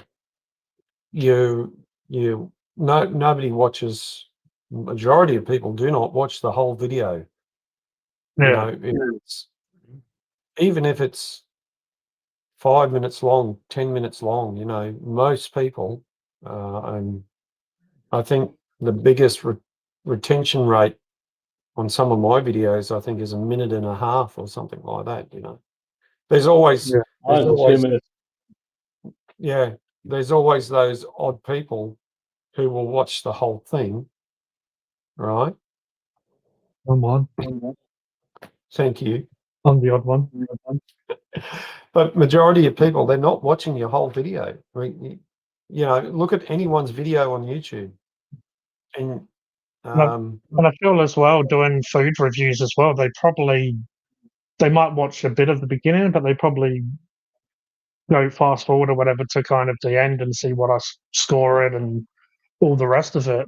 Especially if that's probably why it would be ideal for me to do restaurants or places that aren't not everyone's doing. If we're all doing the same That's Macca's, why I'm like, and they've got 5-10 different people that are doing the same content. They're really only going to watch probably who's done it first, but also, as I said, they probably, what's he review or what's he scored, or even just zoom to the end of me eating the food instead of all the banter and silliness at the beginning and intros and outros, and then probably get just to see what I think of it and what I rated, and then that's it. and yeah, that's why I'm waiting for Robert Fluff get 550 and meets 500 get a joint short one, so we can put me or him put shorts in to get put a shorts in video just to see what scores are called Robbo Pirate Life shorts. Because one for me gets 500, Rob Pop Life me 500, Rob Pop 550 before I can do that. Got Pirate Life shorts, so shorts we'll be doing that.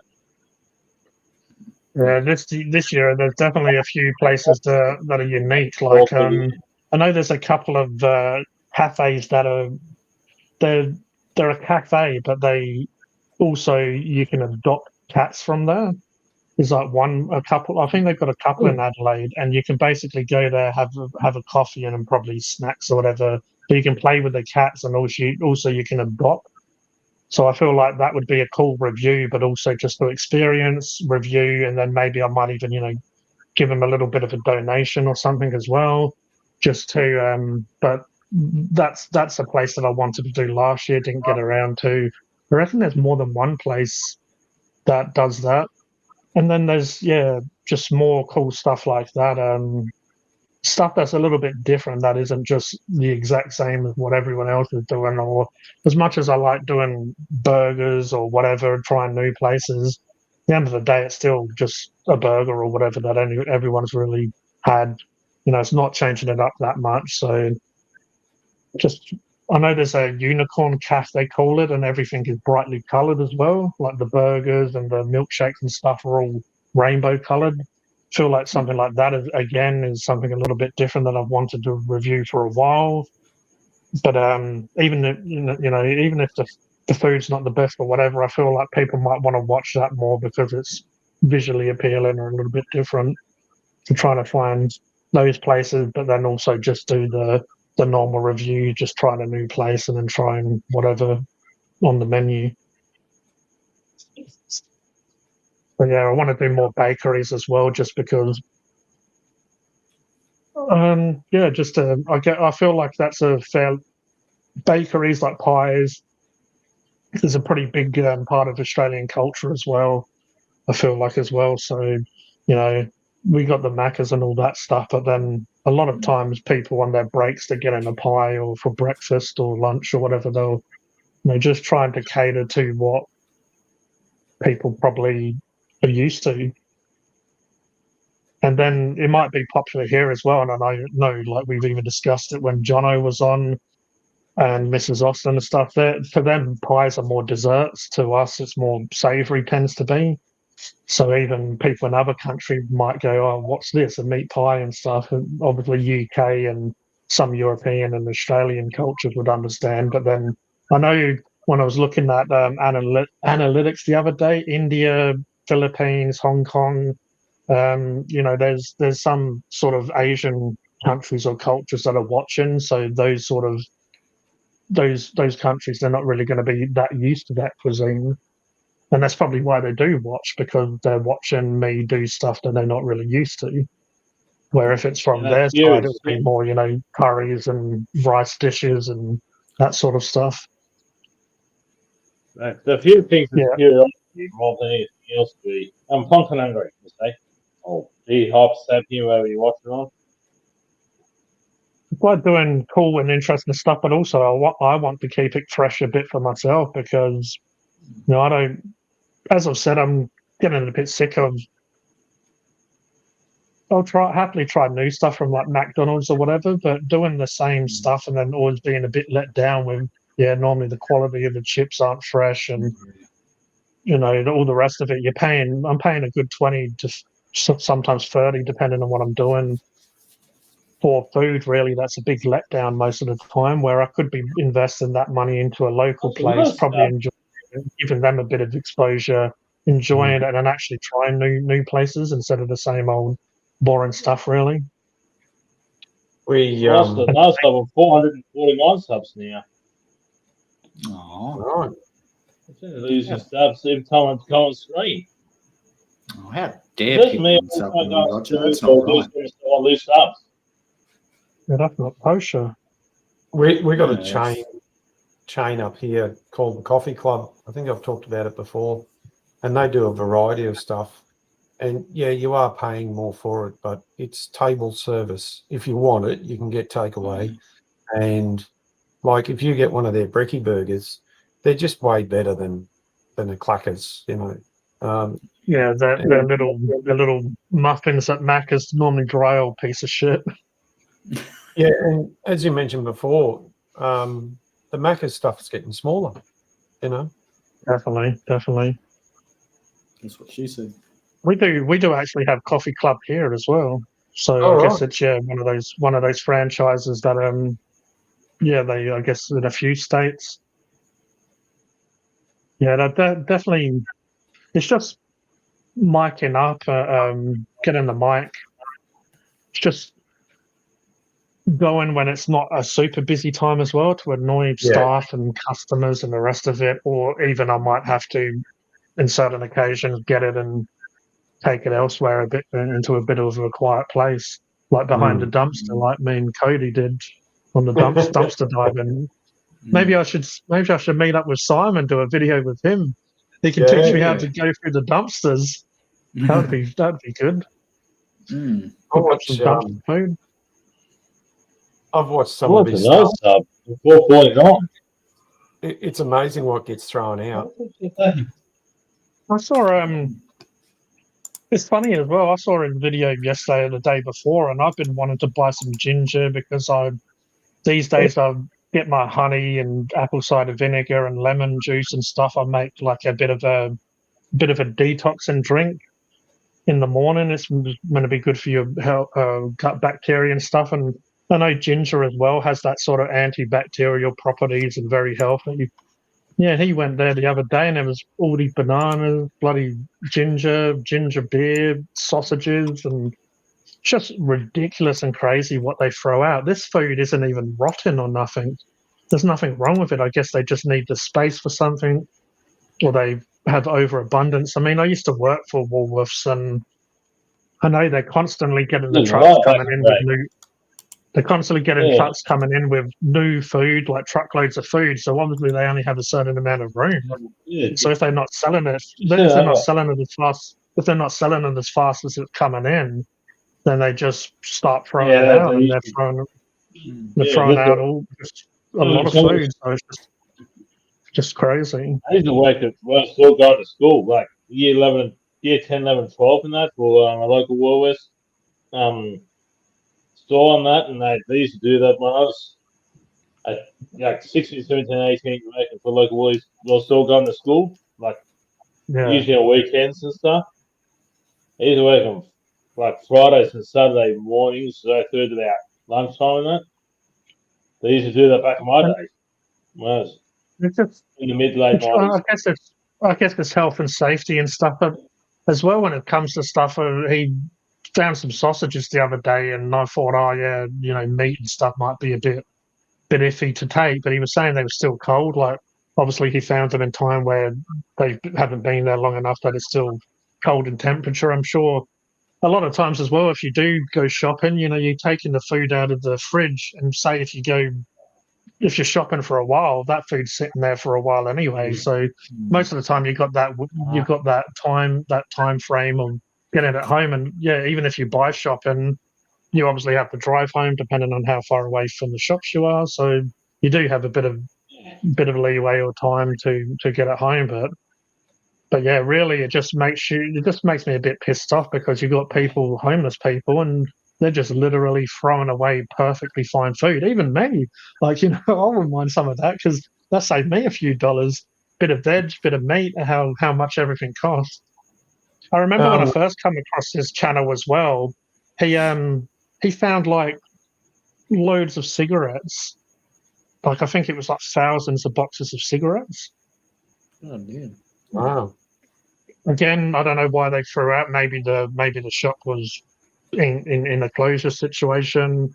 Maybe they needed the room. But I remember, no doubt, it's probably in his sort of popular playlist because I think he got quite a lot of views for that. But just like lots and lots of cigarettes. But yeah, it's just a crazy world. Yeah. I haven't watched the news or current affair for ages, but last year I can remember that there was a push on to deal with food waste, and there was a few groups around Brisbane that were going around collecting the food that was left over or maybe just didn't make it, and giving it to people who needed it, or giving it to a group who then divided it up to people who were doing it tough and things like that. So there's, to me, I think there's more than enough food to go around. No, I haven't eaten. I just looked it up. There's none around my area. There definitely is, and yeah, I have came across stuff like that where they'll go around. They won't really need the food themselves, but they'll go around and then take that food and then give it to people in need. And especially a lot of these organisations that are normally run on quite little income, these homeless sort of shelters or just places that are trying to give away food. A lot of times they're being dependent on people that are handing in goods. So just imagine having a whole bin load of food and stuff coming in. It would just crazy, really. And that's just business and these big corporations, and that's why sometimes they annoy me a bit, and sometimes I don't really want to support the big chains because they've just got, it's all about money and profit really to them. They're happy to throw away some food if they're getting enough money coming in. I've even noticed as well a lot of the reduced stuff these days. A lot of the reduced, like back in the day, used to be able to get some really good reduced meat and veggies and stuff for a good price. Like say, if it's got a few days left on it. These days, I find a lot of the supermarkets they're still selling stuff that's only is pretty much a day and it goes out of date. So they're not really lowering the stuff that much. They're not, and then they wonder. Then they'll just look at the date and go, okay, this is out of date, or even got a day on it, and that stuff will be just being thrown out. It's not really. You're not going to buy something at full price if you can buy it's got a few weeks left on it or something that's got. And sometimes I've done deliveries and it's annoyed me because you'll buy a few bits of fruit and veg and some stuff will only have a day left on it. And it's like, all right, now it means I have to use all this different food in one day because that's all that's left on it and it's not reduced. Yeah, that's just me doing a G rant. But yeah, these places just they can be very annoying, and I'm sure most of them will pretend, or they'll do charity to look good, but they could do a whole lot more for people if they wanted to. My oldest daughter won Barista Awards while working there. That's Jamaica Blue Cafe, is it? Or is it a used by dates when it is best to sell by, not when the food? Yeah, of course. But also, it annoyed me the other day. I got some mince. Sometimes I'll have a few bits of meat and veg and just kind of use what needs to be used first. I had some mince and it still wasn't past its use by date, but I noticed it started going a little bit grey brown instead of having that reddish colour. I know it means normally oxygen got into the meat and stuff like that, but I did end up cooking it. It didn't smell the best, like that fresh. But I remember it didn't really taste the best as well when I did taste it, and then I ended up throwing the rest of what I had left because I just didn't feel the best after it. It tasted a bit off, and this was still within, it still wasn't past its use by date. But I do know a use by date or best before, they need to put that on just to save their asses. It doesn't necessarily mean you have to use it. Obviously, you normally go by smell, and if it looks slimy or looks bad, discolored, or if it smells, don't use it. But you can still obviously use stuff outside its use by date. But I think Kodie knows that, and I know it doing food reviews. Sometimes like, oh, this bag of chips meant to be used a while ago, but when it's chips and stuff, it's got so much preservatives and crap in it. It's not until normally half a year's time that they start tasting bad or different. But Pretty much, yeah. it's a coffee cat.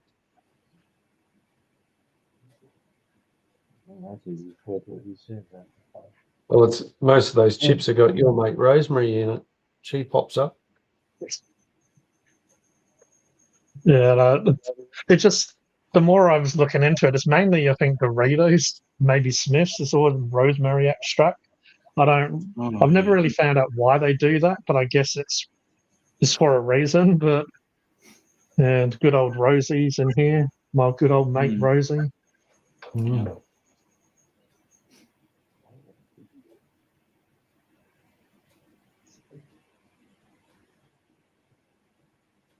I recently bought some cream when it's used by date and left it in the fridge for a week before using it, and I'm still eating the leftovers. Mm. Hopefully, it doesn't give you the tom tits. Well, if cream goes off, you turn it into butter, don't you?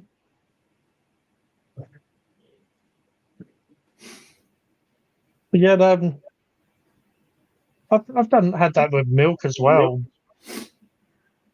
I find, yeah, the use by date, you can still use it. You can kind of know when milk's going off. It smells a bit and obviously tastes a bit. And normally it's fine as long as it doesn't turn into cottage cheese from being milk. Then you're all right.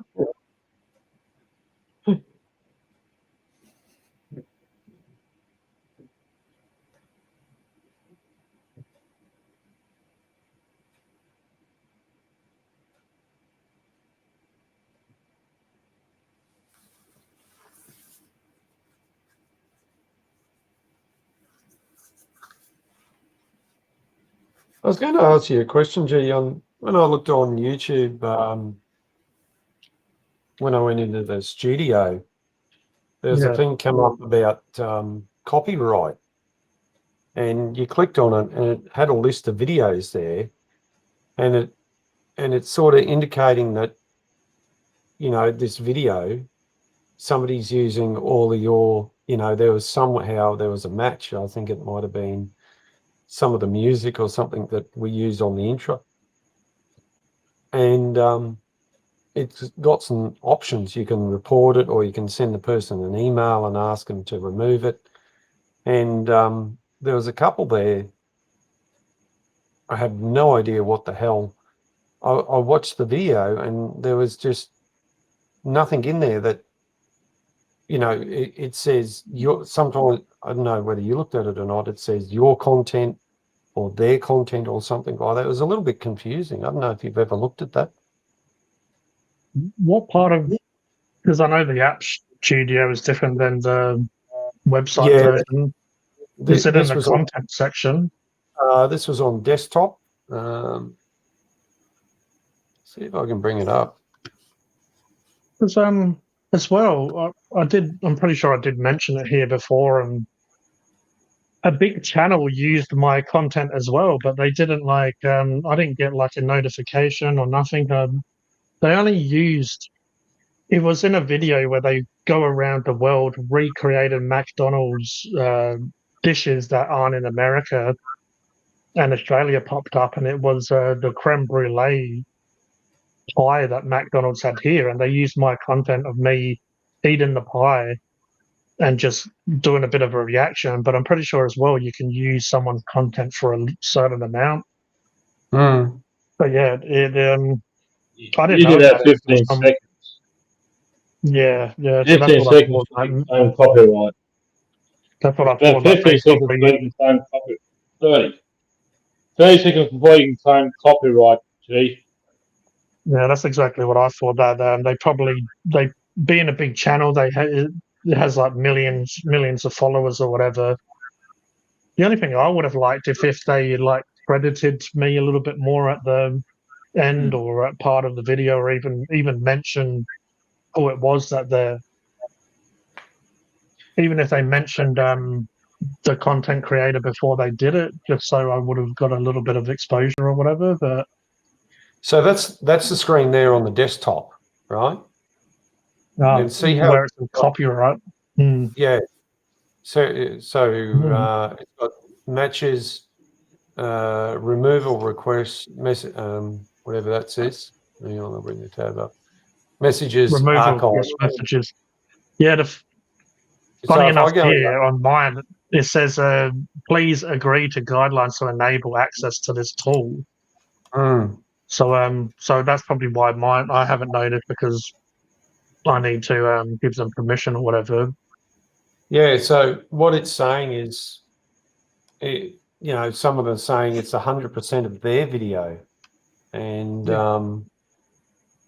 and most of them, actually, most of them are yours. But Oh yeah.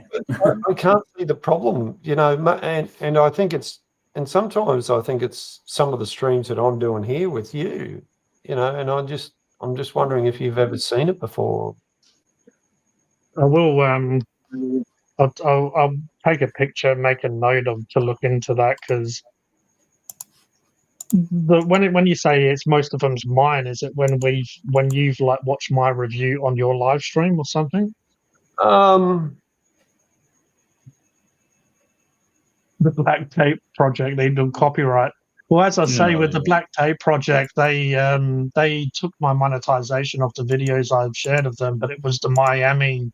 I always forget what it's called, Miami Fashion Week or something. They were the ones that chose to take down the live stream. Not even, I could have appealed it, but yeah, it's the end of the day. We were just It's okay. So if anything, we were promoting their stuff in a way. Oh, we got our first bot from Twitch as well.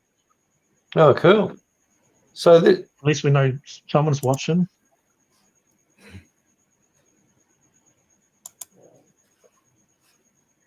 there's a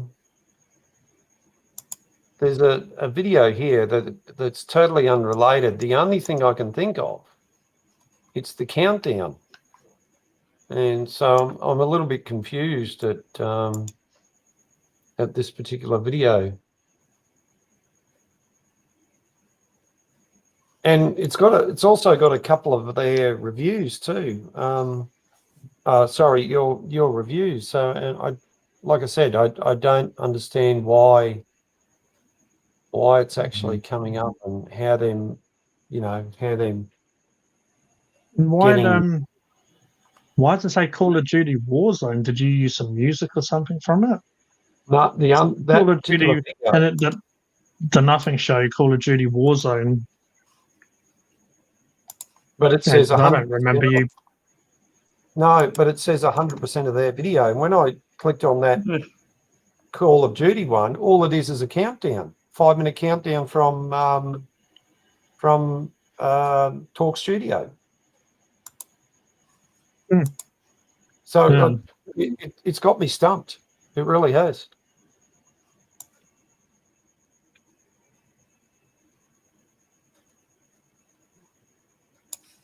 But there's been no, no repercussions or anything like that. I only sort of stumbled across it. Yeah, if there's no repercussions and stuff, maybe it's just letting you know, just to sort of keep you in the know. But yeah, it'll be interesting to see what, because I remember I used to put in little clips in Phunken Hungry. If I'd make a joke, sometimes I would get a clip of whatever I feel is suited to the subject. But then when I tried to do that to a video that Mythos did for me, and because he was doing, I think they call it, it's it's a pizza, but it's a type of sandwich that uses a type of vinaigrette that's in America, and he did a pizza version. So I did the Scooby Doo, a short little few seconds of Scooby Doo and Shaggy when they both got a big sandwich and Scooby inhales it and Shaggy's only left with a little bit. And Yeah. straight away, as soon as I uploaded it, it came up with a copyright as soon as I did it. So I privated the video, went into studio, took out that bit of video, re-uploaded, and it was fine, no issue. But then I've done that in the past and no issue, so I don't know enough about copyright to really know what's what. But I feel like once I got monetized, they was a lot more harsher with what I was doing on videos, adding to them or whatever. Yeah. Because I guess once you're monetized, people can technically actually earn money from you. So obviously they're going to try and get their claim in there so they can. But yeah, it's like I watch sometimes people. I know Kodie's done them as well, but people that react to stuff, I like sometimes watching people react to music I like. So if a new song's out, I'll listen to someone. There are a few cool reactors who do a good job at reacting to new songs, and I know there's ways around it for them. That a lot of times I know they pause after like 30 seconds and talk about it and stuff. I know there's ways around not getting the copyright claim, but then I know some people will. Like, there's a lot of big artists that like their reactors, so they won't really go after them for the copyright money, because Yeah. in the way you're helping these artists promote their music or whatever. But then sometimes they have issues, so I don't know really enough about it to know what you can or can't do. But I do know there are some ways around it where you can play a certain amount of videos or audio without having issues. So yeah, so I guess it's stuff I need to probably learn or look into myself more. But it just stopped me from doing it as much. And now just sometimes if I want to make a silly joke, I'll just have a GIF where it's like a short little animated video of something just to get the joke point across. But yeah, at times pause my used to pause my videos and add a little bit of a clip or a joke in it and then redo the video. And it was kind of fun as well. It was a fun way to be more creative when you're editing as well. It kept it kind of fun and interesting. Sometimes if I'm laughing or getting a bit of a chuckle out of it myself, then someone else most likely is if they know the point I'm trying to make. But I guess the more I learn, then I could probably do more like that. But yeah, it's just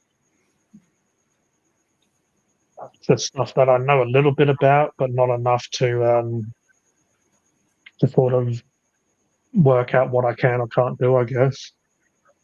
Yeah, I think everything in moderation, but yeah, there's some things you're not going to do. Otherwise, you're going to get, you're going to get that copyright strike or notice or something like that. I know that all the stuff I'm uploading at the moment is all my original content. So whenever I upload, there's never a problem. Yeah, and I guess it's Like at the moment, I'm not obviously getting that much. Normally, really, I'm relying on super chats and members and stuff like that. But even I have to take it into consideration if I'm doing videos, they're up there kind of forever. So even if I'm not having issues now, I may have issues in the future with certain stuff. Yeah. Yeah, that's for sure. We'll probably end the stream in about 10 minutes. We'll go for about 4 hours. Obviously, if anyone wants to leave before then, that's fine. But I was going to say before, but we may as well kick over. Yeah.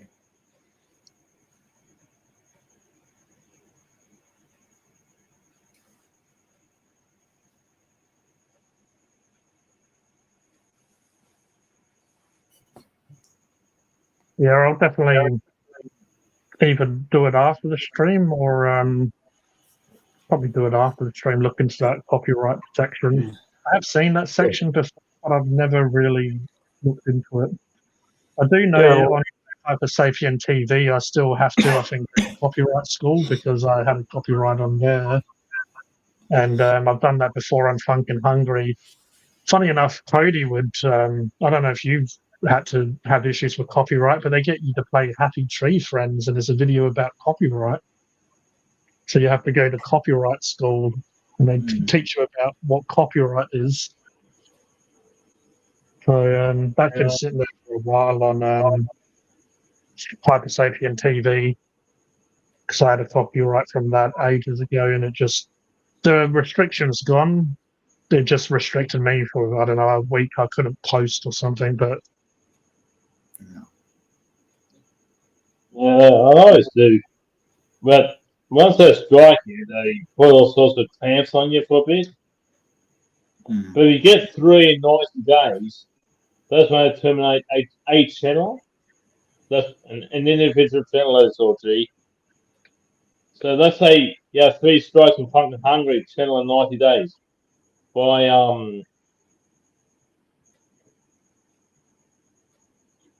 let's try to let's go to Phunken Hungry channel, you know. yeah, there's definitely stuff like, I don't know, just came to mind because of what Peter said. There's definitely stuff I want to work on. I want to get probably a better mic for when I do these live streams, like just a podcast type mic. But yeah, I've got the mic, the Rode mic, where I can go and do reviews. I just need to get a bit more confident with it.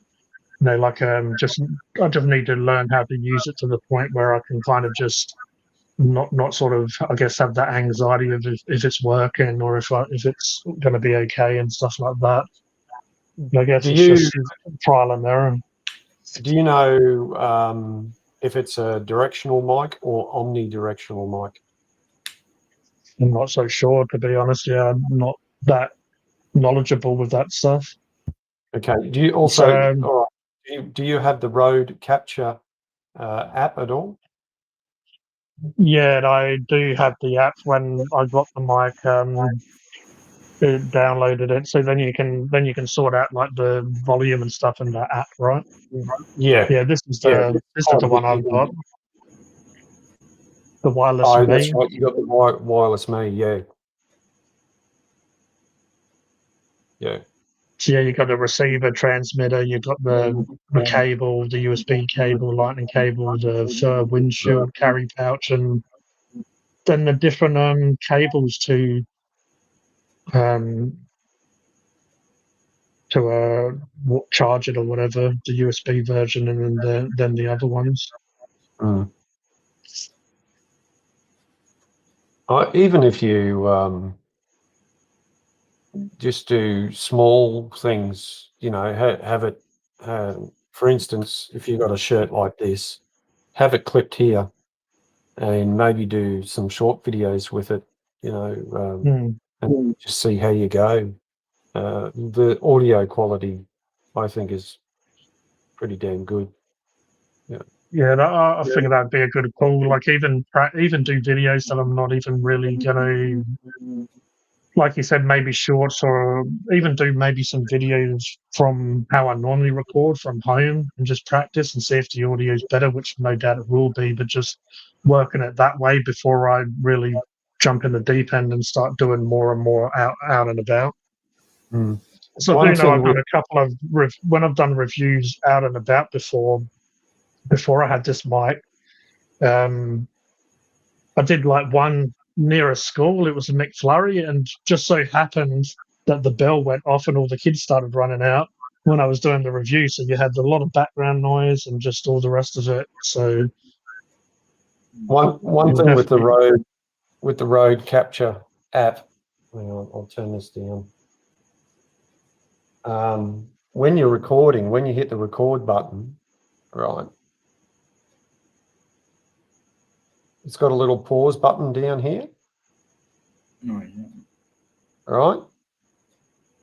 So instead of stopping the record, you can just hit pause, right? Yeah. And you can fix up whatever you're fixing, reposition whatever, and then hit. And I then did hit get one play. of these. Did get one of these as well, but I've only used it a little bit. But it's one of those gimbals. This is fantastic. Yeah. Yeah. This was just one from good old where Pete loves the shop, just a cheapy one because the ones from JB Hi-Fi and stuff are a few hundred. This was just, I don't know, 40, 50 or something, maybe less. But yeah, it's still another piece of equipment that haven't really, because a lot of my tripods, you can have it in kind of like that position. You can't, and the shorts normally are. It's yeah, 'cause a lot of times when I do shorts from my long formed videos, I have to change the ratio and it doesn't look right. But also, I just use it to my advantage to put logos and stuff and different information in the area, the blank space. But yeah, this can obviously move to the different horizontal, verticals positions just from. But yeah, again, a piece of equipment that I've only played around with a little bit. But I have spoke to some big content creators, and a lot of them just use their phones. Because I was speaking to this guy called Gary Yeats. He's got quite a big following, and I was asking him because he did a video over Christmas Q&A, and it's his son that does the camera work, and he does the food review, the presenting side of it. And he said that when he goes to restaurants, he doesn't really want people to annoy people, and also he doesn't want staff to really treat him differently. So he's got such a small setup that you wouldn't necessarily know he's recording. But when he did say that, I did say, how can you not know he's recording? Because sometimes he's talking a lot and being quite expressive with it. But either way, he just uses an iPhone, and he uses one of these. But he uses is it the DJ brand? Is it DJI? Or, so it's not the Rode brand. But yeah, I guess my setup isn't that different than his with a phone, a mic, and then some sort of tripod situation. But and I think as well, Rate My Takeaway is a big channel as well. I'm pretty sure from what I know, they use just like a phone on a gimbal as well.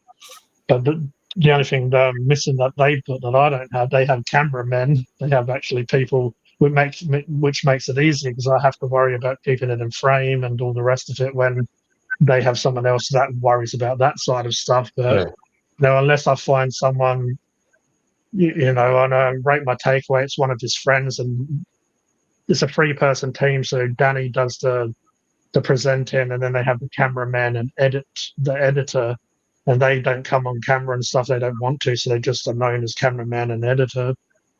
So yeah, a lot of these people have teams or different people to help. Sometimes it might be a girlfriend or a son or partner or whatever it might be.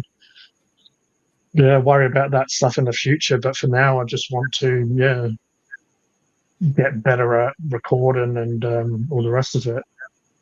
I gave one of those to Emma. Mine was free.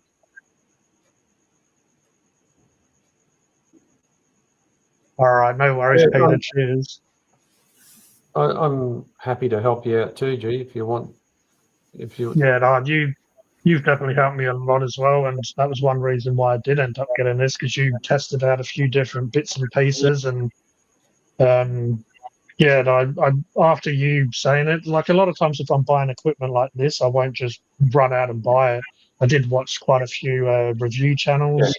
The same when I upgraded my phone. It's only a 22, so it's a few years out of date now, but it's still one reason I got the 22 as well. It had a 500 gigabyte memory card or whatever in it, and some of the more modern ones they have less memory.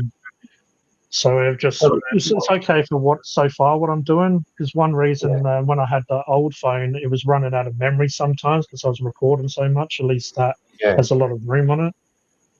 But yeah, it's just upgrading over time and just a lot of content creators are the ones who put videos out there. A lot of them are saying just start with what you got. And as you said, you'd be surprised what you can do with this. I can record 4K with this. It's pretty amazing. And where I can, I do try and record 4K, especially if I'm doing something on the lathe or the milling machine. And if you can't watch 4K, that's fair enough. You can always drop it down to a resolution that suits you. But exactly. It's just maybe just start off with a couple of short videos. Frame it up to where you think, and especially maybe if you're doing, maybe a suggestion is do a bit of painting on one of your models and put the mic on and maybe describe what you're doing just for 5 minutes. Watch it back, upload it, see how people react. You just go from Funny there. thing is, I did get this as well to do painting videos, but then the last one I did, I guess because the camera is pretty close to me and my voice is kind of going into it, the audio is not that bad without even having a fancy mic, but it's more as well when I go out to places that I know are going to have background noises and all the rest of it. Also, I do have some on my edit app. I do have some noise cancellation tools in there as well. That when I did the food challenge that I did, and there was a fair bit of noise, I did use the cancellation, and it did take away a lot of the noise as well in the edit app. And I did have my mic on, so it's I guess it's the more you know as I go on, and I'll just have to practice. But I feel like that's a very good idea to practice before I pay a lot of money to do food reviews at places, and then come out of it and realize the audio is shit, and I don't really want to release the video, and I've spent money, time, and effort on all of that. So get confident with it before I get into those situations. Definitely. Give me some time to save up some money and all that stuff and some of these reviews as well. I think personally, I think you've got more than enough equipment to do what you want to do. If you're close enough, when you do, when you're doing a close up of your model, that's good. It's when, like you say, when you go out, that's definitely when you need the wireless mic. That's where the difference is going to show up, or even a lavalier mic that goes on here. Since I've been, one thing I struggled with a bit is editing, but I'm slow. The more I do it, the more I'm learning on how to edit, or just improve some little things on the editing side. But my equipment is not much different to what you got, G. Phone, wireless mic, it's the way to go. Editing takes a while, and the edit app I used didn't have no really instructions of sorts. I'm sure I could have went on YouTube and there would have been people that walk you through it all. But really, sometimes as well, the best way to learn is just play around with the app or the tool. Because I didn't really have a clue, and a lot of my old hobby videos were bad because just these days if it gets a bit boring or I'm talking too long or whatever it might be, I'll just take it out if I'm not very happy with it myself. Where back when I first done it, I didn't really understand of how to cut and change stuff around as much. But I mean, I'm still not the best now. There's obviously people that do it for professions, for films and stuff. They do a fantastic job, but you get there over time, and it definitely helped me doing the hobby stuff and then going into Funkin' Hungry because I already had a bit of knowledge of how to talk on camera, how to edit, and the rest of it. And then I just had to improve how I do it on Funkin' Hungry because on the hobby stuff, for a while I could just hide behind the camera because it's just down on what I'm doing. Where Funkin' Hungry, it's all me face on to me. Well, the one thing that Peter said to me a while back is that in most videos you might be doing something, but if you're not talking, you're going to lose people. So as you're working away, you sort of got to describe what you're doing. And if you're changing a brush, you really need to say, okay, I'm changing a brush, going to a different brush now to get finer detail in this particular spot. And if you ever watched Bob Ross, some of his videos, he sort of... He came to mind when you were saying that. Yeah, I'll get this brush and he might get out a 3-inch bloody brush and we'll just this color here and there, and then he's actually explaining. I think that's why a lot of his videos were just fantastic to watch, because they kept you engaged, because he just had that nice, steady, same sort of voice, but he walked you through the process. And I like how he always laughed when he washed a brush and then he used to tap it on the side of his canvas, and he used to always enjoy it, like flick off the water, the excess water, and it would always give him a chuckle. And I definitely want to get into my hobby stuff at some stage, but working on all this equipment can only help all the rest of stuff going forward. Yeah. But even if you just want to, there's no reason why you couldn't hook up your wireless microphone and do a voice call, and see how that works. You might notice a difference. Ada did make a couple of good points here, because when I did do a Coles Junior review once, there was just so much, because I recorded on location. This was before the mic, and it was kind of near a highway. Even though it was at night time, there was a lot of background noise. So in the end, I just decided to do a voiceover, which wasn't really how I wanted it to go, but it's better than having a lot of noise. And also another point, don't try to be professional, be yourself. I feel like I tried to do that too much when I first started my hobby channel. Like I don't know, I was trying to present it in a way where it was probably a bit too, I was trying to be too polished, which just came across as, I don't know, like a little bit fake or not myself. And then when I started to try to incorporate the humor and stuff into it, and being a bit more light-hearted, making jokes if I thought there was a silly joke to be said, I'll say it. And like I remember I was painting an orc once, and I put a bit of like natural skin tones and reds on the lips, and I said, just put the red on the lips, it looks like lipstick. Jessica Rabbit, I was making a reference to Jessica Rabbit. And I feel like stuff like that is just, people are going to get a smile or whatever out of it, and it breaks up the learning side. It breaks up people stressing too much about getting their painting right. It looks, you're asking him to come up on video, Roger. It looks like you're ready for bed. I'm just getting some sleep at my eyes and stuff. Yeah. But to start calling my eyes and that. But do you guys want to wrap it up there? Should we wrap it up there? Everyone's probably getting a bit tired, but it was a great little discussion about, if anyone is watching now or watches back, hopefully they learn some stuff if they do content creation themselves, because we're all learning here, and Mark's really good with his technology, as Peter said as well, and I'm trying to learn, and I just want to improve this year as well, just step it up from where it is now to something even better. Yeah, Peter's got some great knowledge there. Yeah. All right then. Well, Kodie's getting Alistair ready. I think that's time for us to love you and leave you and say goodbye. Well, I just want to give a big shout out to Roger the Pirate. I've got an inhaler here. I'll just show that. There we go. I'll give The King a Dick. drink and an inhaler. King Dick made an appearance. There you go, Kodie. Yeah, that's Thank for you, Thank you for King listening. Dick.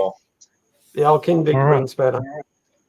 Big shout out to Roger for being here, Mark and Kodie. Appreciate you all.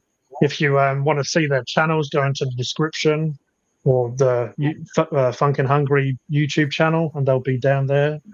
Have a look around, sub to them, show them some love. But we'll catch you next time. Well, we'll catch you Monday on Kodie's stream, Thursday on Mark's stream, and then we'll see you back here on the weekend for Up Late with G. Okay. All right. Well, Becky's still there.